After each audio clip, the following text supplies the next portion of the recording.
وەختتان و خێر خەڵکە کوردەوار ئومیدوارم لە هەر کوێ هەن ساق و سەلامەت بن. ئێمە بەردەوام ئەبین لە دادگاکانە هەڵەبجە دادگای دە و شاهدانێک کە بەشدار بووگن لە بەرنامەهای پێشووتر و مەجال نەبووگە کە بابەتەکانیان کە بە کولی مەترح کردیاگە و گورد بوون و لەسەری و بە وردی چاوی پیابخشێنن. ئەمشەو کاکادی حەمە ڕەشید تەشریف تێرێت و بەحسێک کە دوێکە مەترحی کرد و زەوایایك و ئەبعادێکی وەسیعی لە جینۆسایدە هەڵەبجە کردو لەختە هەر شەوێک بە هەر میزانێک کە وەختی بوێت بەشداری تیا ئەکات و لەسەری ئەوەستێت و ئێمە بە یەک و گفتوگویەک ئەکەین کەوە بەرچاو و بەرسەم ئەو نەزەرە ئێوە بگات. عادەتەن لە هەرچی دادگای دنیا هەز وەختی دادگای عمومی تەشکیلەوێت، دادگای داخراومان هەز، دادگای عمومیشمان هەز. ئەفکارە عمومی دخاڵەتی تیاکەن، ڕۆژنامەکان دخاڵەتی تیاکەن کە ئەتوانێت ئارایە هەیئەتە ژووری بواتە ژێرە تەئسیرۆ. ڕەوەندە چۆنیەتیە چوونەبەرەوەی دادگاشنی بیستنە قسەی شاید حاڵەکان بە پرسیارکردنێک و کە مدعی العمومێکا بە پرسیارکردنێک و کە وەکیلە متهم ئەیکات سعی ئەکرێت کە زەوایای حەقیقەت بێتە دەرەوە. ئێمەش سایەکەین تقریبەن هەمان ڕەوەند بۆینە بەرەوە. چاوانەی کە لە جێگای اتهامە گەورە و جنایاتە بەر عەلەیهە بەشەریەتن و جینۆسایتن و چ ئەوانەی کە مۆردە ئەم جنایەتە واقع بووگن و هەر کامیان خەریکن شەرح حاڵێک ئەگەێڕنەوە. ئێوە وجدان تاریخی ئومەتە کوردی، ئێوە و میزانە ئەقڵ و دەرایەتان ئەتوانێت ڕۆشنکەرەوەی ڕێگەیە ئایندەتان بێت. ئەتوانن پەی بوون بە کولیەتە اتفاقێکە لە ناوە زندگیتانە کەوتگە کە ئیمڕۆی دروست کردگە.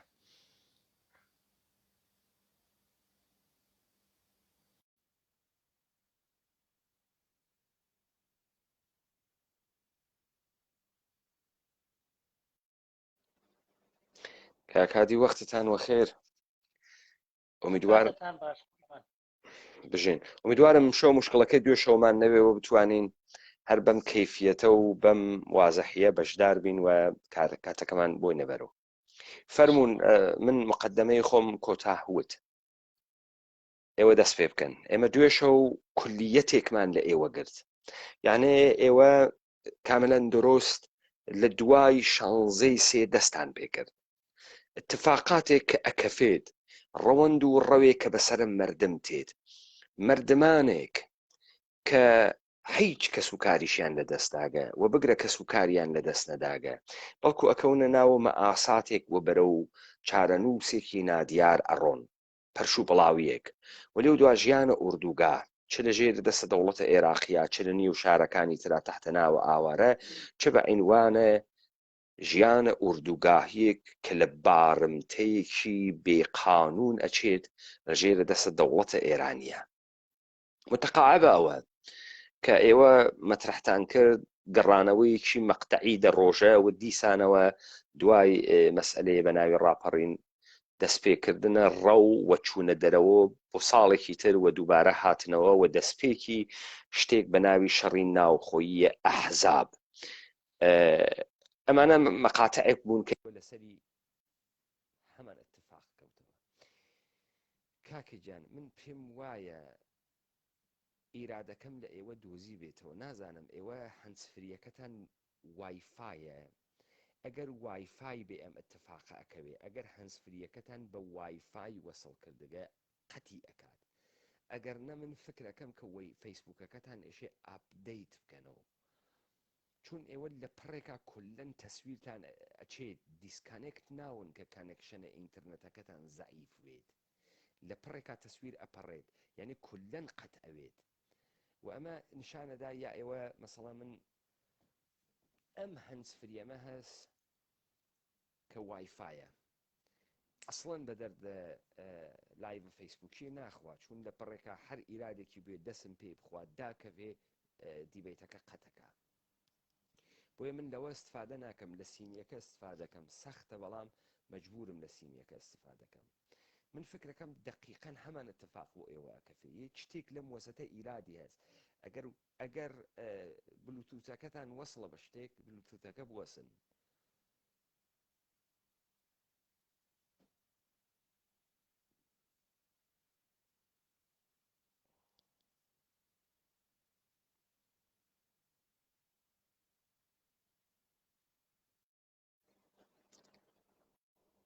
نەخێر سیمیە کاک هادی نازانم بۆ لە پڕێکا قەت ئەوی نازانم ڕەبتی بە کانەکشنی ئینتەرنێت نییە ئەگەر هەر قەت بووی تۆ ئاپدەیتێ لە فەیسبووکەکەت بکە کاکە نازانم لە پڕێکا قەت ئەوی یعنی ئەوە نییە کە تۆ ئینتەرنێتە زعیفێت ئینتەرنێت زعیفێت دیسکانەکتی ئەکاوەڵ دەفع تەسویرەکەت ئەوێسێ ماوەیەک هەی تا من نەتوانم قەت ئەم یەکسەرە ئەپەڕێ ئەڕوات بەڵێ خۆشم تێبینیم کردووە بەداخەوە ئەمە دووشەوە ئەمە مزاحمی ئێوە بم بەڵکو ئەم جارە وا نەبێت چونکە کە جەنابتانەکەونە قسەوە کاتێکە من لە لایڤەکە سەیریەکەم هیچ کێشەیەکی نییە بەس کە خۆم داخڵە بم دەنگتان بە ناڕەحاتێتە گوێی منەوە بەرحاڵ من لەو سەرەتایی کە جەنابتان منتان داخڵ کرد من لەوێەوە دەست پێ یەکەمەوە کە هەستەکەم دوێنێ شەو هەندێک لە غامزی هەندێک لە لێڵی لە گەیاندنی زانیاریەکانی ئێمە هەبوو یان ئەگەر بتوانم بڵێم هەندێک پێشینە پێویست بوو بیڵێن وەک لەوەی کە ئەسڵەن دەسەڵاتی کوردی تا ئێسا ئەو بابەتەی ئەوەنە ڕوون نەکردوێتەوە بۆ خەڵک کە هەڵەبجە یعنی جوغرافیای هەڵەبجە چۆن بوو ڕووداوەکە چۆن ڕوویدا و چەندێک هەڵەبجە چۆڵ بوو و دوای ئەوە خەڵکەکە چۆن هاتنەوە ینی ئەمە هەستەکەم گرفتێک بوو کە کاتێکایەوە پرسیاری هەڵەبجەی تازەتانە کرد پرسیاری ئەوانەتانە کرد کە ئایا گەڕانەوە بۆ هەڵەبجە نەگەڕانەوە ئەمە بۆ خۆی گرفت بوو کاک پەیمان لە ڕاستیە ئەو پەردبوونەی کە بەسەر تاکی کووردا لە جیهانە هاتووە چ دابەش کراوە بەسەر کۆمەڵێ وڵاتی گەورەی ناوچەکە منەستەکەم هێشتر لەوەش پەرتر شارەکانیشمان پەرد بوون هەر لەو چوارچێوەیە خەڵکی هەڵەبجە بەداخەوە ڕووبەڕووی پەردگا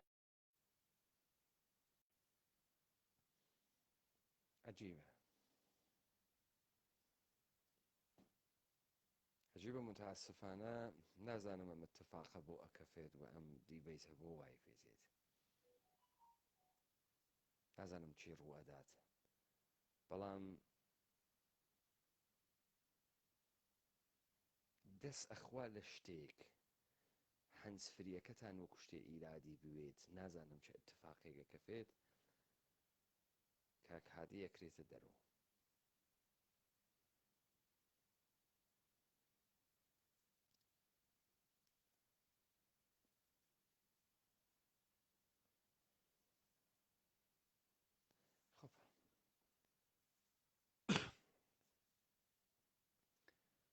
من فکرەکەم کە بەڵێ دەنگم کزە دووبارە دەنگم کز بوو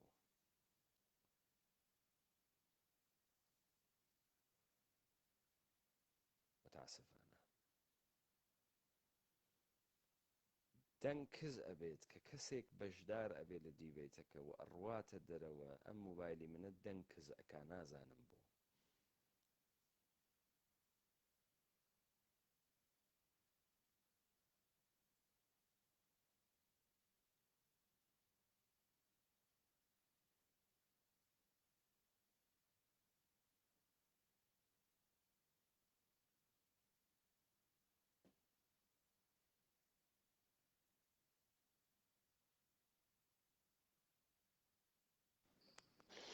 کاک عەبدوڕەحمان وەختتان بەخێر سڵاوی گەرم کاک پەیمانی گوڵ وەڵام من بۆ ئەوە هاتمە سەرەوە کە دەنگی جەنابەتگینا هیچی شێکم نییە بەڵێ ئەزانم دەستان خۆش بێ مەمنون لەو یارمەتیە من ئەم مۆبایلێکە ئیسفادەی لێکەم سامسۆنگە نۆت 10 بۆ ئێشێتر ئاخرینی بێ ئەوەی کە من تەهیەم کرد پارەکە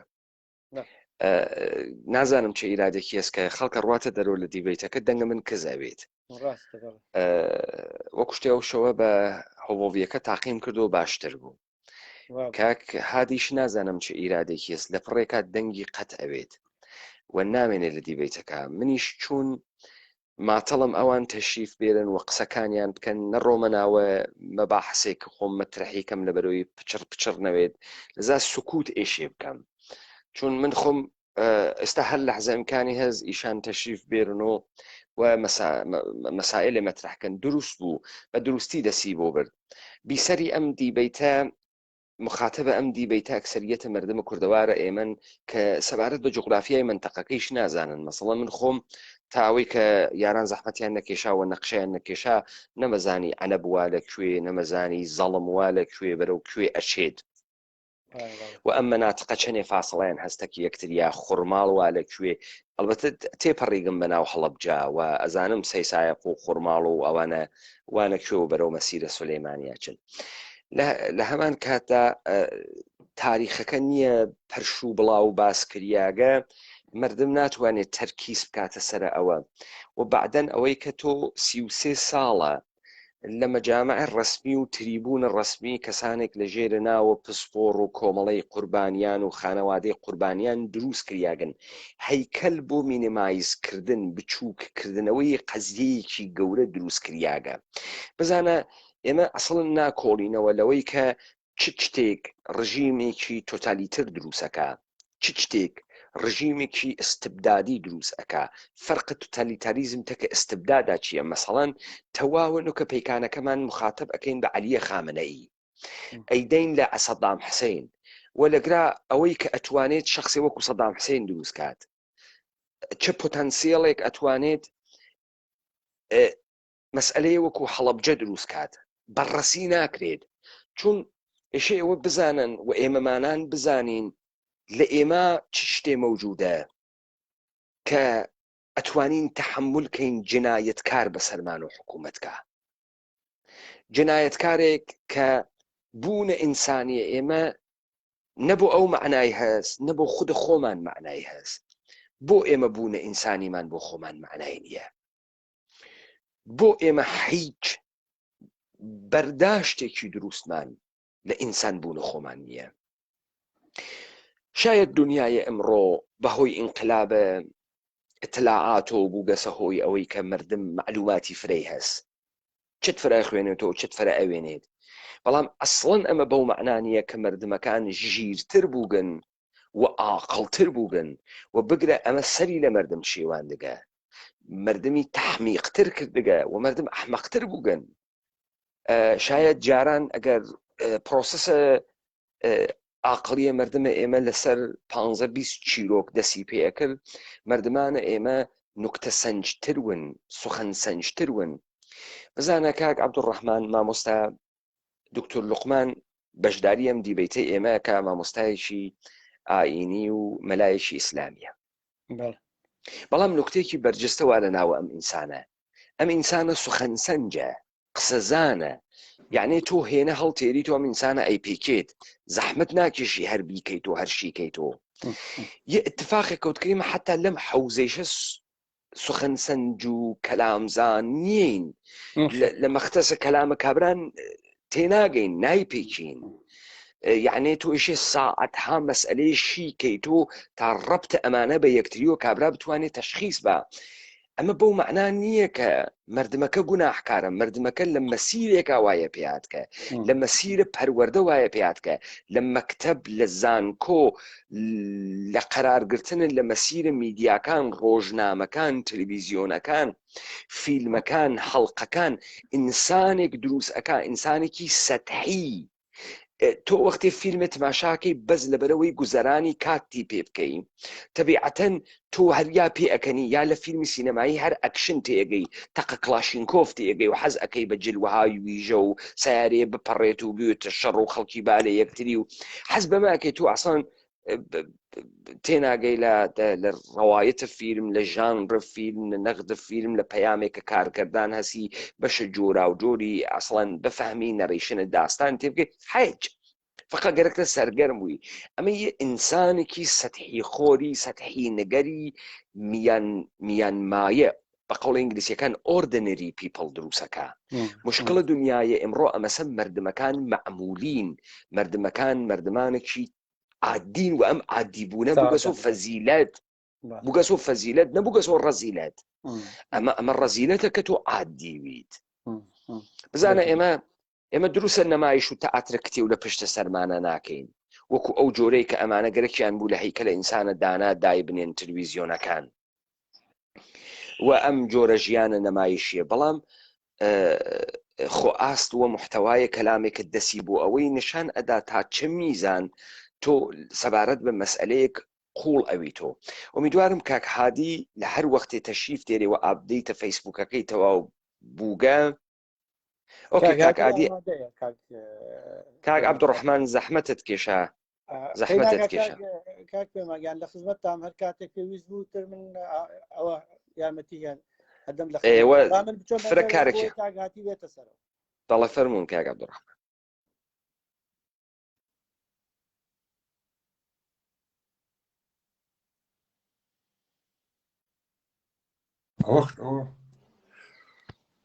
کاک پەیمان کاکەجان هین نەیتوانی بە ڕێگەی مەسنجەرەکەی منەوە جەناب دەبینێ بەڵام کۆمنت نابینێ و ئەو فەرموو لەگەڵتانە. کاک هادیجان فەرموو. کاک دانا پس دووربینەکە تەنزیم کە دووربینەکە نییە لەسەر سەفحەیە ئایپەدەکە. ئەزانم یەکسانی ئیسا کاک هادی نابینن؟ نەخێر، ئێمە ئێستا دیوارە بینین. بێرە خوارتر و تۆزێ، بێرە خوارتر و تۆزێ. ئێستا باشە، ئێستا باشە. هینە بێت یەک دقە ئەبێ کاگادی ئاوا ببینن. نا ئەوە زۆر نزیکە، هەر ئێستا باشە کاک دانا. ئەگەر تۆزێ سەری موبایلەکە بێتە خوارە و باشترە بێت. لەگەڵ هینا بکە تا من ڕێکێکم ئەزانی بۆ کاک هادی بەخێر بێتەوە. متاسفانە مشکڵمان هەست، دەنگم ئەبیسی ئێستا. بەڵێ بەڵێ کاک پەیمانشیان، من ناوی لێبوردن لە تۆ بینەران و بە تایبەتی کاکدا ناکەم، بەڕاستی دووشەوە حەزێتی بەس من بڵێم چی بەڕاستی نازانم.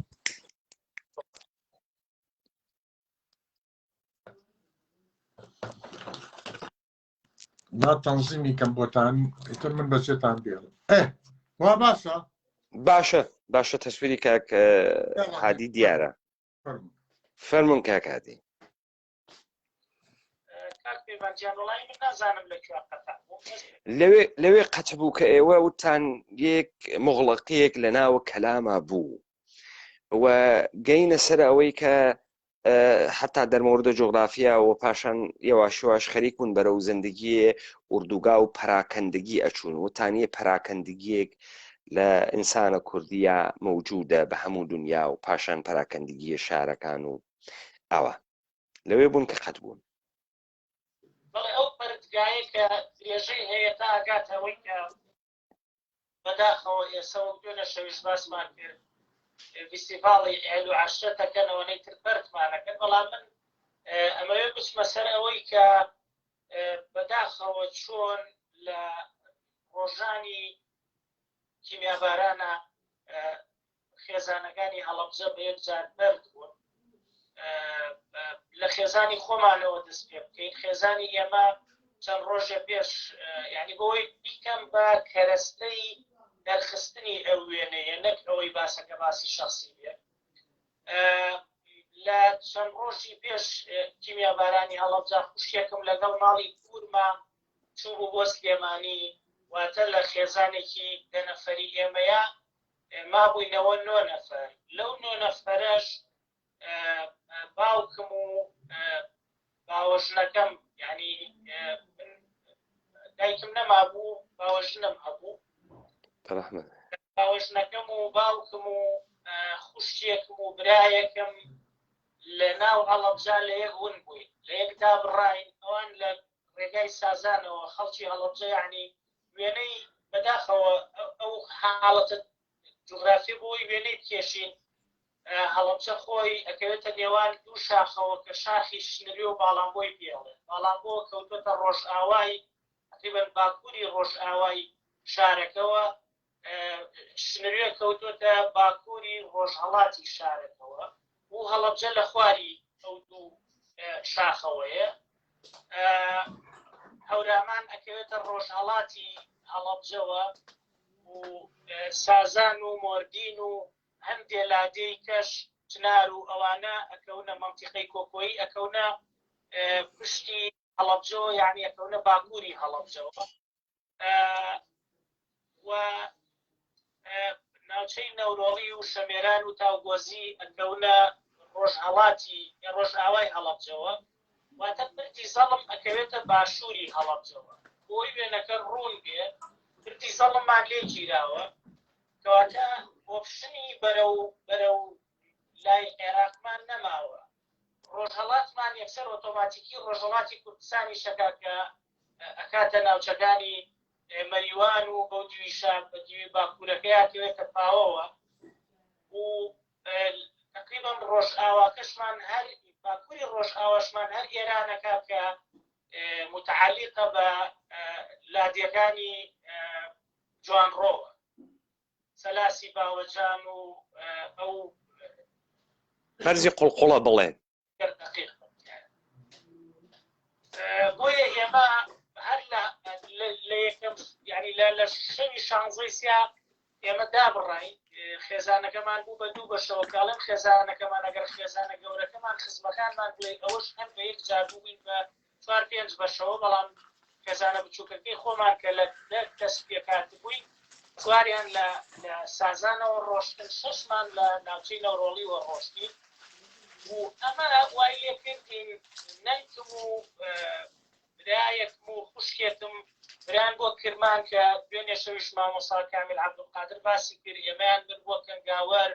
باڵەوەمان لە کامێران بوون بەهەرحاڵ ئەم تەوزیعاتە بۆتانەکەم کاتێکی زۆری خایان هەتا باوکم هەموو پارچە ونبووەکانی ماڵەکەمانی پێکەوە گرێدایەوە زۆری خایان بەڵام ئەمە ماڵی ئێمە شانس و حەزێکی زۆر زۆر گەورەمان هەبوو لەوەی کە توانیمان کۆ ببینەوە بەڵام خەڵکێکی زۆر هەیە تا ئێسش بە شوێن مناڵە ونبووەکان یا گەڕێ بە شوێن باوکی ونبوو یا گەڕێ بە شوێن دایکی ونبوو یا گەڕێ ئەمە بۆیە ئەمەم باس کرد ئەمەوێ بڵێم ڕاستی لە ڕووی سایکۆلۆژیوە کاریگەری زۆر گەورەی لەسەر تاکی هەڵەبجەی جێهێشتووە ورسە کۆکردنەوەی ئەم لەتە وردبوانەی خەڵکەکە لە شارێکە کە دەسەڵاتی کوردیش خۆی بە هەردوو دەستی ئاسنین گای کێشاوە وردی کردووە بەرد و بڵاوی کردوینێتەوە ئەوە یعنی بابەتێک بوو دوێنێ شەو نەمتوانی بە تەواوەتی تێری کەم تا ئەمە بکەیت بە نوقتەیەک بۆ قسەکردن ئەگەر جەناب و قسەیەک هەیەەوە ئەگەر ناتوانیت لەسەر نوقتەیە کاکە هادی کە ئەو بەحسەت دەرمەوردە پەراکەندگی خێزانەکان لە یەکتری کرد و خانەوادەیەک ئەوێ بە چەندین بەشێکی یەکەوێتە ژێر دەسە سەدام حسێن بەشێکی ئاوارە ئەوێ بە ناو شارە جۆرا و جۆرەکانە دەوڵەتە ئێرانیە و کوڕێوا لە جێگەیەکە مناڵێک وا لە جێگەیەکە و ئەمانە کەسانێک نییەن کە ئەکسەرێتیشیان باڵغ بوون و خانەوادەی خۆیانیان هەبێژن لە شووی خۆی دوورەکەوێتەوە مناڵ لە دایک و باوکی دوورەکەوێتەوە و ئەمە حاڵەتێکە کە چەندین مانگ زیاتریش پێشێت تا وردە مردمەکە بتوانن خۆیان بدۆزنەوە و فرەیەک کەسانێک ئەسڵن کەسێک نادۆزنەوە یانێت تا ئەم دەقیقەیشە کە 33 ساڵی بەسەراچووکە چاوەڕوانی بووگە بە بەشێک لە زندگی مردمانێک یان فەرامۆشیەکی مطلق بووگە بە زندگی کەسانێکی ئەوانەی کە ون بووگن فەرامۆش بووگن و خۆیانیان فەرامۆش کردگە وچە ئەوانەی کە ونکراوێکیان هەست بە هەمان سوورەت لەگەڵ ئەم دەردا سەر ئەکەن بزانن وەختێ تۆ ئەگەڕێتە سەر ئەوەی کە ئەم دنیا ئەلەکی دا نەڕژیاگە و ئەم دنیا ئەلەکی بەگرا نەگەیگە من ئەگەمەوە سەر لەختەیە کە میشل فوکۆ لە داستانە زندانە بەحسیەکە میشل فوکۆ بە وردی ئەڕواتە سەر ئەوەی کە چه تەحەوڵێک لە دنیای مۆدەرن لەسەر مەقولەیە زندان دروستەوێت وەڕواتە سەر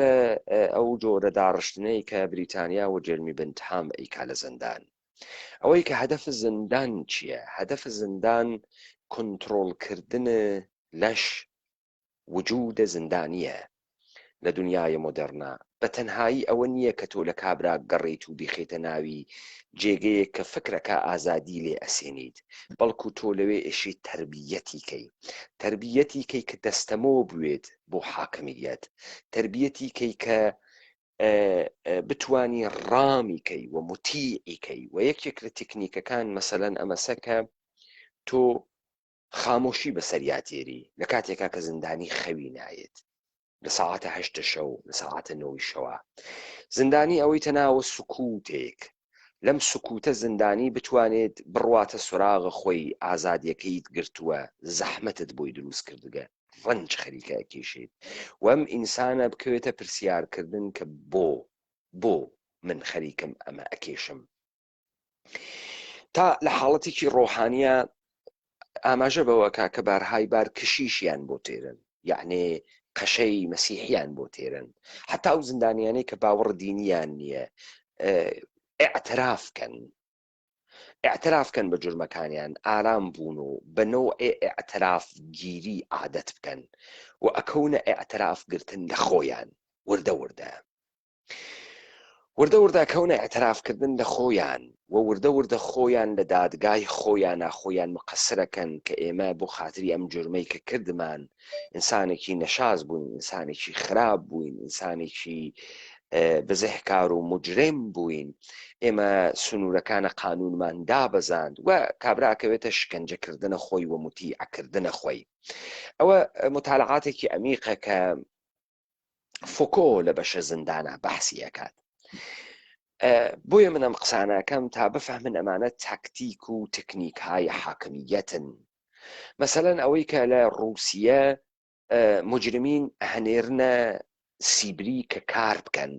پێی ئێژن ئەعمالە شاقە و کارێک کە تۆ لە بەرامبەریا هیچ پوڵێک ناگری و نوعی محکومیت خۆت ئەدەیتە سەرۆ. ئەمە ڕەوانشناسێکی یەهودی، ڕەوانشناسێکی فەڕەنسەوی بە دەوڵەتە تزار پێشنەهادی ئەکات و دەوڵەتە تزار ئەمە ئەکات بە نوعێک لە مجازاتدان. هەدەفە ئەمانە چییە؟ هەدەفە ئەمانە وردکردنە ئینسانە سەرکێشە. ئێستا بە هەر بارێکە وردی کەی، خاشی کەی، بیهاڕی و لە مەسیرێکا قەراری بدەی کە ئێشێ قەراری بدەی، بیکەی بە کرێکارێکی متیع، بیکەی بە ئینسانێکی دەستەمۆی پەشیمانی گوناحکار کە دائیمەن ئەحساسە گوناح بکات و ئەحساس بکات کە دەینێکی گەورەی هەز و مجازاتێکی گرتگە. بۆ ئەمەوت بزانە کاکە هادی ئەحمەد ڕەشید، من فرە بیستەگمە لە خەڵکی کوردەواری داگیرکریاک لەلایەن دەوڵەتە عێراقیوە کە هەڵگەڕێتەوە ئێژێ ئێمە یاخی بووین بەرامبەر بە سەدام حوسێن حەقی بوو وامان پێ بکە. هەموو شتێ لە کاتی سەدامە هەبوو، سەدام حەقی بوو، ئێمە مستحق بووین. یا هەڵەگەڕێتەوە ئێژێ پازداریان هاورد، حەقی بوو سەدام. ئێژی شەڕی عەشایریە، شەڕی لادێز، سەدام ڕئیس عەشیرەیەکە، کوێخایدەیەکە، ئێشێ تۆڵە لەمان بکاتەوە. ئەوێنی ئەم اتفاقە بەسەر ئینسانە کووردا کەوتگە. ئینسانە کورد پراکەندەیان کردگە، خار و خەفیفیان کردگە، تحقیریان کردگە، بردگیانە سەژێرە ئینزباتە پادگانیوە، کەی سەعاتە چەند خۆراک وەربگری، چەندی خۆراک بخۆی، کەی کۆبووی تۆ، کەی کۆنەوی تۆ، چی بێژی، چی نەیژی. ئەوێنی یەواش یەواش ئینسانێکی دەستەمۆی ڕام دروسەکە، ئینسانێک کە خۆی محکومەکە، خۆی لایق ئەزانێ کە شکنجەی بکەن، خۆی لایق ئەزانێ کە لێیدەن، خۆی لایق ئەزانێ خۆی بە گوناحکار ئەزانێ. ئەمە ئەو لەختەسە کە جەنابەت بەحسەت کرد وە جێگەی تێڕامان و فکرکردنەوە و وەستانە لە تعقیبی ئەو جۆرە خاتراتە لە تەنهاییە. مەسەڵەن کەسێ نایژێ کە 6 مانگ لە خانەوادەکەم دوور بووم، ڕۆژەکانم چۆن ئەگوزەریە، چیم ئەکرد، ساعت هەیە کە بۆش بووم، تەلەڤیزیۆن نەبوو، تەماشای تەلەڤیزیۆن بکەم، خۆم مەشغوڵ بکەم، چیمە کرد، بازیمە کرد، بیرم ئەکردو، تەماشای چیمە کرد، بە چی مەشغوڵ بووم، چی لە دەروونە منە ئەهات و ئەچوو. کەس ئەمە بەحس ناکام. بەڵام بە مطلقیەت ئێمە بەو جێگە ئەگەیەنێ کە ئەوێنی ئیمڕۆ تۆ حەیرەت ئەەکەی ئەم کەسانە ناناسیت و بە قەوڵە کوردی خۆمان ئەو سایوت لە ئار خۆڵەکەوە ئەکەوێتەوە باوەڕەکەی لە ئار خۆڵەکەوە کەوت کەسەوە لە ئەژدادە ئەمانە خۆڵەکەوە کەوت کەسەوە گشتی دەستەمۆز گشتی ڕامە گشتی فەرهەنگە سوالکەری هەست ئایا ئەمە هەروە اتفاق کەوتگە ئێمە هەروە بووین یا وایان پێکردگین بەڵێ فەرموو کاک هادی جالب بوون و کاتە جالبێک بوو یعنی من ویستم لەبارەی ئەم پەرتبوونەوە هەرچەند پێم باشە پێشەوەی سەرنجەکەم بڵێم دۆستێکی عەزیز ڕێی مناڵیمە و ئێستاش کوڕێکی فامیدە و کوڕێکی وشارێک بە ناوی مامۆستا عوسمان چاوشی مامۆستا عوسمان کوڕی دوو شەهیدی میانباران باوکێتی بە بریناری شەهید بوون لە ساڵانی کۆتایی نەوەدەکان ناشەهید بوون و سەرەتای 2000ەکان بۆ خۆی چیرۆکی هەیە هیوادارم بتوانین ئەوی وەرگرین لە کاتێکا بێت و چیرۆکەکانی خۆی بڵێ بەڵام ئەوەنەی من یعنی بتوانم بە ناوی ئەوە بڵێم مامۆستا عوسمان خۆی یەکی کە لە یەک تەمەنا بوون 8 ساڵ و 9 ساڵ بوون کەوتنە ڤێنای پایتەختی نەمسا کاتێکا لە نەمسا بوون ویستیان بگەڕێنەوە بۆ تاران ڕێحلەی تەیارەکە یعنی چی پێڵێن ئێوە گەشتی تەیارەکە دواخرا دواخرا مەقال دوای خەستەخانەکە وتبوویان بیمارستانەکە وتبوویان ئێمە مناڵانەمان تەحویل داوە بە مەقال تازە وەری ناگرینەوە ڕەوەندێکی کوردی باش لەوێ بوون وتبوویان جاکاتە ئێوە وەری ناگرنەوە وەری مەگرنەوە ئێمە خۆمان ماڵمان هەیە بینەوە بە ماڵ خۆمان ئەو منداڵانە نازانم ژمارەیان چەند بوو هیوادارم مامۆستا عوسمان ئەو بتوانێ بەجوانی چیرۆکەکەمان بۆ بژێڕێتەوە ئەوان بەرماڵی دۆستێکەکەون بە ناوی ئەیوب بەرزانی ئەیوب بەرزانی پیاوێکی بە هەڵوێست پیاوێکی نیشتیمان پەروەر ئامۆزا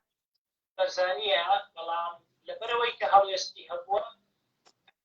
دەریان کردۆ دووریان خستۆتەوە هەم لە حیزبە لە پارتیا هەم بەرزانی دوو شەو لە ماڵی ئەیوب بەرزانی ئەمێننەوە ئەو دوو شەوە زۆر ڕێزیان ئەگرن پاشتر پاش ساڵانێک لەم ساڵانەی دواییە ئەیوب بەرزانی پێبەپێ ماڵی عوسمان چاوشی نەدۆزێتەوە و یێتەوە بۆ لایەن و زۆر نەوازش و زۆر ڕێز و ئەوەیان لێگرێت سەرێ من لەوا بوو یعنی خۆ ئێمە تەنها تەوزیع نەبووین بەسەر شارەکانی ئێرانە ئەوە لە کرمانەوە و لە تارانەوە ئەویتر لە شارە کوردنشینەکانە نا ئێمە بە تەواوەتی تەنانەت لەسەر ئاستی جیهانیش بەرتەواز بووین جا ئەمە وێنەکە بوو بەڵام ئەکرات دەسەڵاتی کوردی پاش ڕاپەڕین لە بری ئەوەی شەقام و خیابانەکانی ئێمە بکاتەوە بە گۆمی خوێن و دەست بە یەکتر کوشتن بکەن و دەست بە دزی و تاڵانی و ئاودیوکردنی مۆبتەلەکاتی ئەم وڵاتە بکەن ئەبوو بەهات نایە ڕەوانشناسیان دابنایە کۆمەڵاس و دەروونناسیان دابنایە یعنی ئێمە مرۆڤی دوای شەڕ بووین مرۆڤی بەرتەوازەی دوای بەرگەساتی گەورە جینۆساید بووین چۆن بتوانێ بەرخوردمان لەگەڵا بکەوە دۆخی بچینەوە دۆخی ئاسایی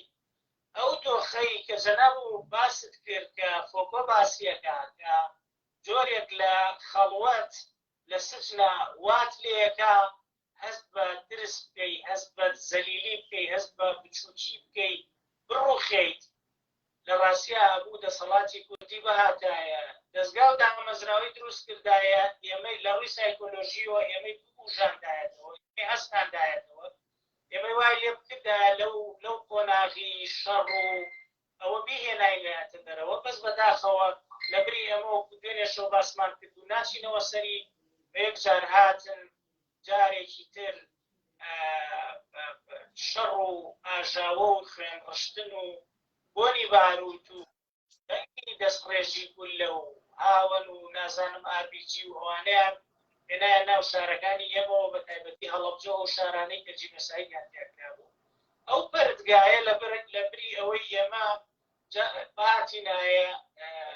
کۆیان بکردینایەتەوە بەهاتنایە یعنی دڵنیاییەک و جۆرێک لە ئارامیان پێبەخشینایە بەڕاستی ئەوانیش جارێکی تر هاتنەوە خوێیان کرد بە برینەکانمانە دەستیان خستە برینەکانمان و وێرانتریان کردی ئەوە لە ڕاستیە ئەو نقطەیە بوو کە ئەکرا ئەمشۆ قسەی لەسەرکەین و دەست خۆش دێتەوە بە جوانی باست کرد بەڵام کاک هادی هەر لەبەرەوەی نەبێت بە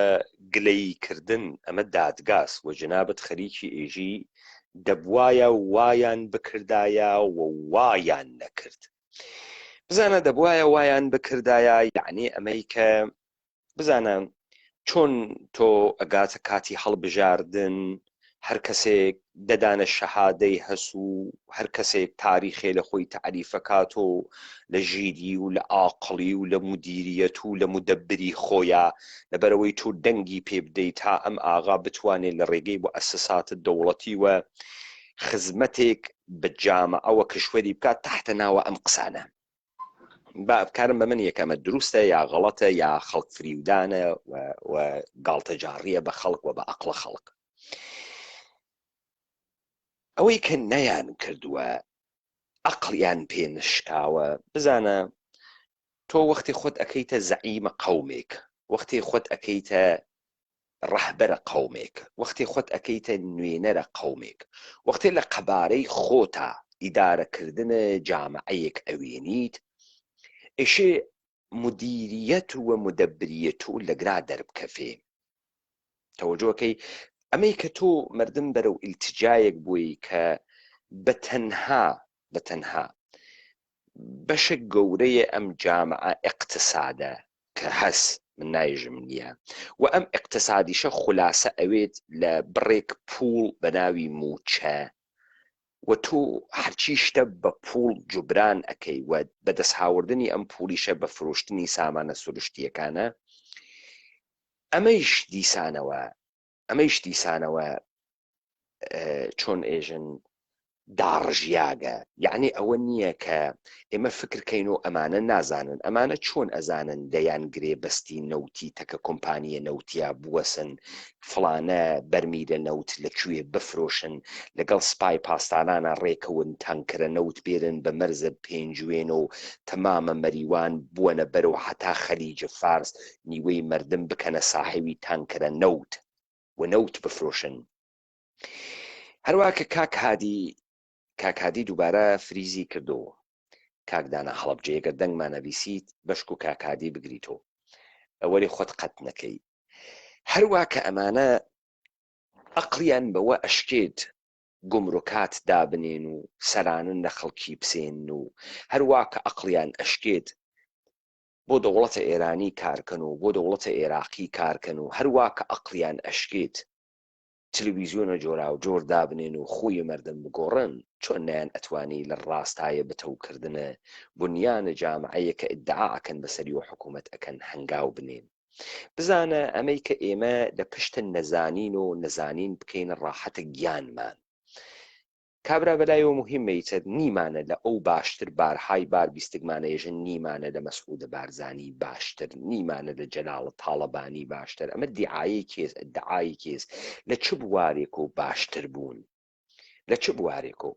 پس ئێمە بەمە ئەگەین کە مەسئلەکە ئەسڵەن ئەمە نییە کە ئەمانە نیانە لەمە باشتر کاک دانای هەڵەبجەی ئەگەر دەنگە من ئەبیسیت کاک هادی قەت بووگە تەسویرەکەی فریزی کردگە ئەزانم نیتە ناوی ئۆتاقەکە وەلی ئومیدوارم دەنگە من ببیسیت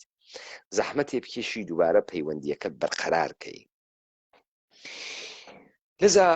هەر وەکو ئەوەی کە تیشکێک بخرێتە سەری و ڕۆشنتر بکرێت و ئەمەی کە ئەم کارانە ناکرێت ناڕواتە ناوە ئەم پاکانەیە کە ئەمانە نەیان زانیگە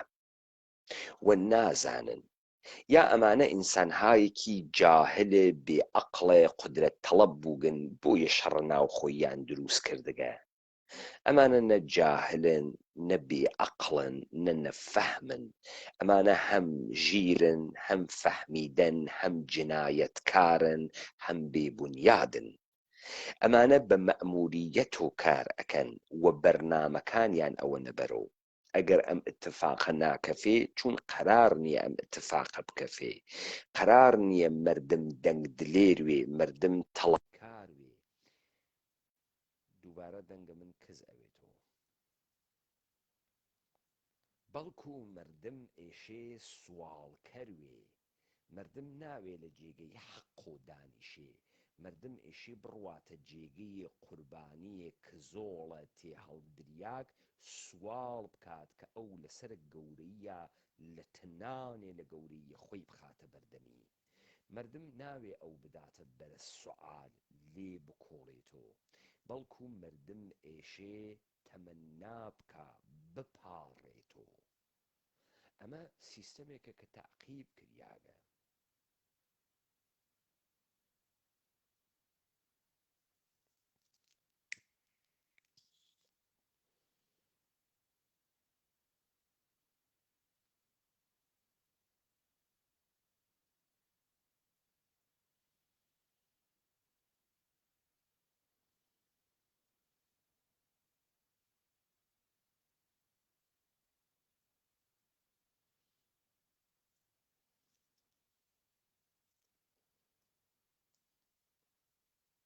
خب ئێمە محاولەکەین کاکدانا وەرگین، کاکدانا و شتێت ئیرادی هەست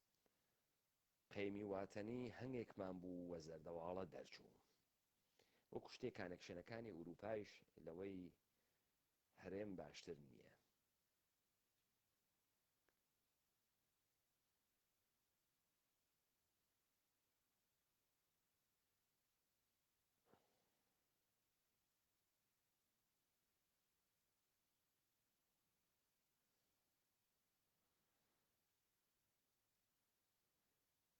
بەڵێ کاک سەها فەرموون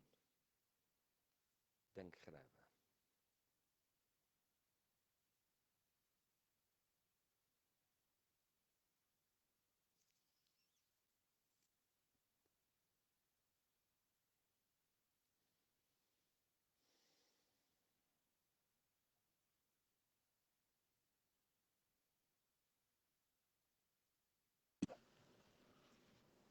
یەک سانێت خوا ببورن قەتڵ بوو. خواهشەکەم فریزی کرد کاکدانا ئەوەی شتە شیفتان نەبوو. کێشەکە ئەوە بوو هینی تیان نەبوو، ئەو شتەی تیان نەما بوو بە قوربان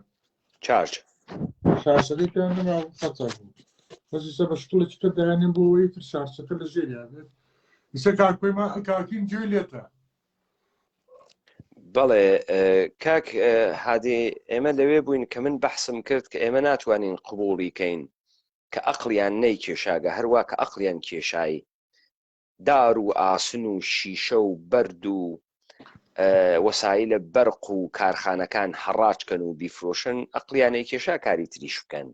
بەڵام مەسئلەکە ئەمەسە کە نابێت ئەو کارە بکەن. ئێمەشی سوالکەین ئێمە بۆچی ئێشێ بەڕاحەتی قبوڵی کەین کە کاوران نەزانم کارە،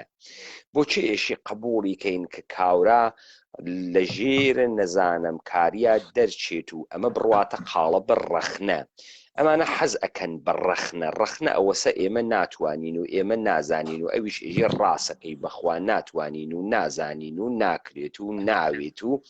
ئەمە بگەسۆ ڕەخنە و زاهرەن جامعەیە ئێمە دموکراسیشی واتیا و ڕووناکبیریشی واتیا و پێشنیهار و ڕەخنەیش ئەکەن و دەمەکەی ئەوێت و کاولی داستانەکە ئەمەسە بە وازەحی پێت بێژم. کۆمەڵی جنایەتکار دەستیان و مەئموریەتیان وا لە جینۆسایدە مردمێکە وەگەرێکیانە نابودیان کەن و بەم گەمە و بازی کردن و مەشغوڵکردن و گیانەکەم دەنگم تێداغەگیانی هەرچەند سەوتی تۆ کز بوو لای من بەڵام هەر درێژە بە و قسانی جەنابوو لە ڕاستیا با من ئیزافەیە بکەم. لە ڕاستیا بەداخەوە کە دەسەڵات هەر وەکو نازانێ مرۆڤ سازی بکە مرۆڤسازی پرۆسەیەکی گرنگە، پرۆسەیەکە لە ڕێگەیەوە تۆ توانی خێزانەکان دروستکەی و لە خێزانەکانە شارەکان دروستکەی، لە شارەکانی شارتوانی وڵات و کیانی گەورە گەورە بنیادی بنیەیت و بتوانی ببی بە دەسەڵاتێکی گرنگ لە ناوچەکە. ئەمان چونکە خەونی گەورەیان نییە و تەنها مانەوەی ئەو کورسیە شڕیان بەو جۆرەیە نایانەوێت دەست بە مرۆڤسازی بکەن. ئەوەی کە من نەقدم هەبوو دوای ئەو جەنگە گەورانە، دوای جینۆساید، پێویست بوو کە مرۆڤی کورد جارێکی تر بنیاد بنێنەوە کە بنیادیان نەنایەوە یەک جاری تر دەستپێک و سەرەتای وێرانبوونی هەموو شتێکی کەبوو. تۆ سەرنج بە شارەکانی ئێوە دوورن ئەوەی ئەیبینن ئەو فەوزایە کە لە ناو فەیسبووکا هەیە، لە ناو سۆشیال میدیا هەیە،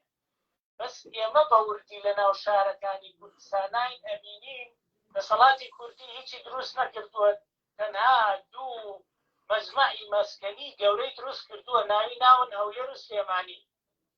ئەم هەولێر و سلێمانیە لە تەفاسیلی بەڕێوەبردنە پارتی لەسەر سلێمانی تەفاسیلەکەی ئەڵێ پڕێتی لە سکانداڵ و فەزاحەت، یەکێتی لەسەر هەولێر سەرنجەکانی خۆی ئەڵێ پڕێتی لە سکانداڵ و فەزیحەت. نمونەی ئەوەی کە لە هەولێرە ینی زۆر شانازی بە و شەقام و خیابانانەوەکەن کە لێرە و لەوێ جارجارێ دروسەکرێن و ئیفتتاحەکرێن. سەرنج لەسەر ئەوە وایە سپیکردنەوەی پارەیە. بە هەموو ئەو سەرنجانەی کە لەسەر سلێمانی و هەولێر هەیە، ئێمە ئەوە زانین لە ڕێگەی وێرانکردنی شارەکانی ترەوە توانیدانە ئەو مەجمەعە مەسکەنەی کە ناوی سلێمانی و هەولێرە دروستی کرد. گرنگی تەنها بەو دوو شارە بن، شارەکانی تر بە یەک جار پەراوێز خراون. ئەم پەراوێز خستنە وای کردووە ئەم قۆناغەی ڕابرد و هێشتا قۆناغێکی زۆر باش و لەبار بێت بە بەراوردەوەی کە چاوەڕێمانەکە لە ئایندا چاوەڕێمانەکە. ئێمە خۆمان لە ناو جامعەکە ئاژین، ئەوەی ئێوە پێڵێن لە ناو کۆمەڵگاکەی ئاژین، ئەبینین کە چۆن ڕێتی لە نەوەیەکی پەروەردە نەکراو بە یەک جار ئەم نەوەیە وامان لێەکە لە ئایندەیان زۆر بترسین. هیچ شتێک بەلایەنەوە گرنگ نییە، هیچ شتێک بەهای نییە لایەوە. ئەوەی پێوتێ بەهای باڵا و تێم و دافعێک بۆ ڕاگررتنی کۆمەلگا، ئەوان بە یەک جار وێرانیان کردو و هیچی بەسەری چۆن نەماوەوە. بەداخەوە ئێمە ئەبێ لەوە بترسین کە ئەوەی کە ئێستا ڕۆشتووە لەوە خراپتر چاوەڕێمان. ئەوەش بۆ خۆی نقطەیەکە کە حەقا بۆ ئەو شارانەی کە جینۆساید کە ڕووی داوە ئێمە لەسەری بوەستین وە بە گرنگی بزانین. کات پەیمان بۆ خۆتە زانی ینی ئەو کەیسە گەورانەی لە جیهانە بە جینۆساید ناسراون. لە سەدەی 20ەمە هۆلۆکۆستمان هەیە بۆ خۆتە زانی و دوای ئەو ئەرمەنەکانمان هەیە. هەردووکیان بەجددی لەلایەن دەسەڵاتەکانیانەوە ئیشی بۆ کرێت کە بخرێتە ناو فیلمەوە، بخرێتە ناو ئەدەبەوە، بچێتە ناو حیاتی ڕۆژانەی تا بچێتە ناو پەروەردەوە، بچێتە ناو خوێندنی باڵاوە، بچێتە ناو ئەبحاسی خوێندنی باڵاوە. بەڵام بەداخەوە ئەوەی ئێمە لێرە هەمانە بەرخوردێکی کاڵ و کرچە لەگەڵ تاوانی کاک هادی لەگرا ڕایگرە. کاک هادی ئەگەر دەنگم مەبیسی لەگرا ڕایگرە. پالمان هەیە، ڕاگوێزانی فەیلیەکانمان هەیە، کۆمەڵبژی بەرزانەکانمان هەیە، بەم دوایانە شەنگارمان هەیە. ئەمانە هەموویان کە هەموو ئێمە بەرخوردێکی جدیان لەگەڵا بکەین، بەرخوردێکە بەتەقای ئەوە بێ کۆمەڵگاکانی دوای خۆیان لەوە نەترسن جارێکی تر جینۆساید لە بەردەممانایە. یعنی دڵنیابین لەوەی جینۆساید تێپەڕی و کۆتایی پێهات. کاک هادی دەنگم تێت بڵێ و کە فعلەن وایە ئەتەوێ بڵێ بە بەرنامە ئەوان گرنگ سەرمایە گرنگە مرۆیە پارێزگاری لێ بکەن بە بەرنامە تۆ کۆمەلگا بچووکەکەنەوە تاک بە تاکی جامعە بچووکەکەنەوە ئەمە من دڵنیام وایە بەس نازانم بۆ خۆیان کە کۆمەلگایەکی نائارام کۆمەلگایەکی پەرتەوازە کۆمەلگایەکی لێکتاسراویان دروست کردووە وای لێ هاتووە یعنی ئەم کۆمەلگان نەتوانێت ئیدامە بە دەسەڵاتەکەی ئەوانیش بات دەسەڵاتەکەی ئەوانیش لە بەردەم مەترسیەکی زۆر زۆر گەورایە ئەوان ڕەنگە معریفەی ئەویان نەبێ کە چیان تێڵاوە و کۆمەلگا بەرەو چۆڕە بەس ئاگیان لە خۆیان بێ و ئاگیان لە خۆیان نەبێ ئەم مێزە کە ناوی هەرێمی کوردستانە بە یەک جار بێتەوە بەسەری خۆیانە پێشەوەی بەسەر کەسێکی ترا کۆڵە بێتەوە و ئەوەی کە زەرمەندی یەکەمە دڵنیا بە خۆیان ڕاستە ئێستا ئێمە سوودەمەنین وەکو خەڵکی کوردستان بەڵام تاکید بە لەحسەیەکە قوڵپە بێتەوە بەسەری خۆیانە خۆیان زەرمەندی یەکەمە. کاک هادی وەکو شتێ جنابەت دەنگی من نابیسی ئەڵبەتە ئومیدوارم ئێستا دەنگم ببیسی کەسانێک خەریکن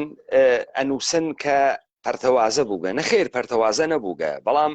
مشکلەکەی ئێمە ئەمەسە ئێمە لە ڕاضیە شتێکمان هەست نازانم ئێوە چی پێژن لە حسێبا پێژن معادڵەی چەند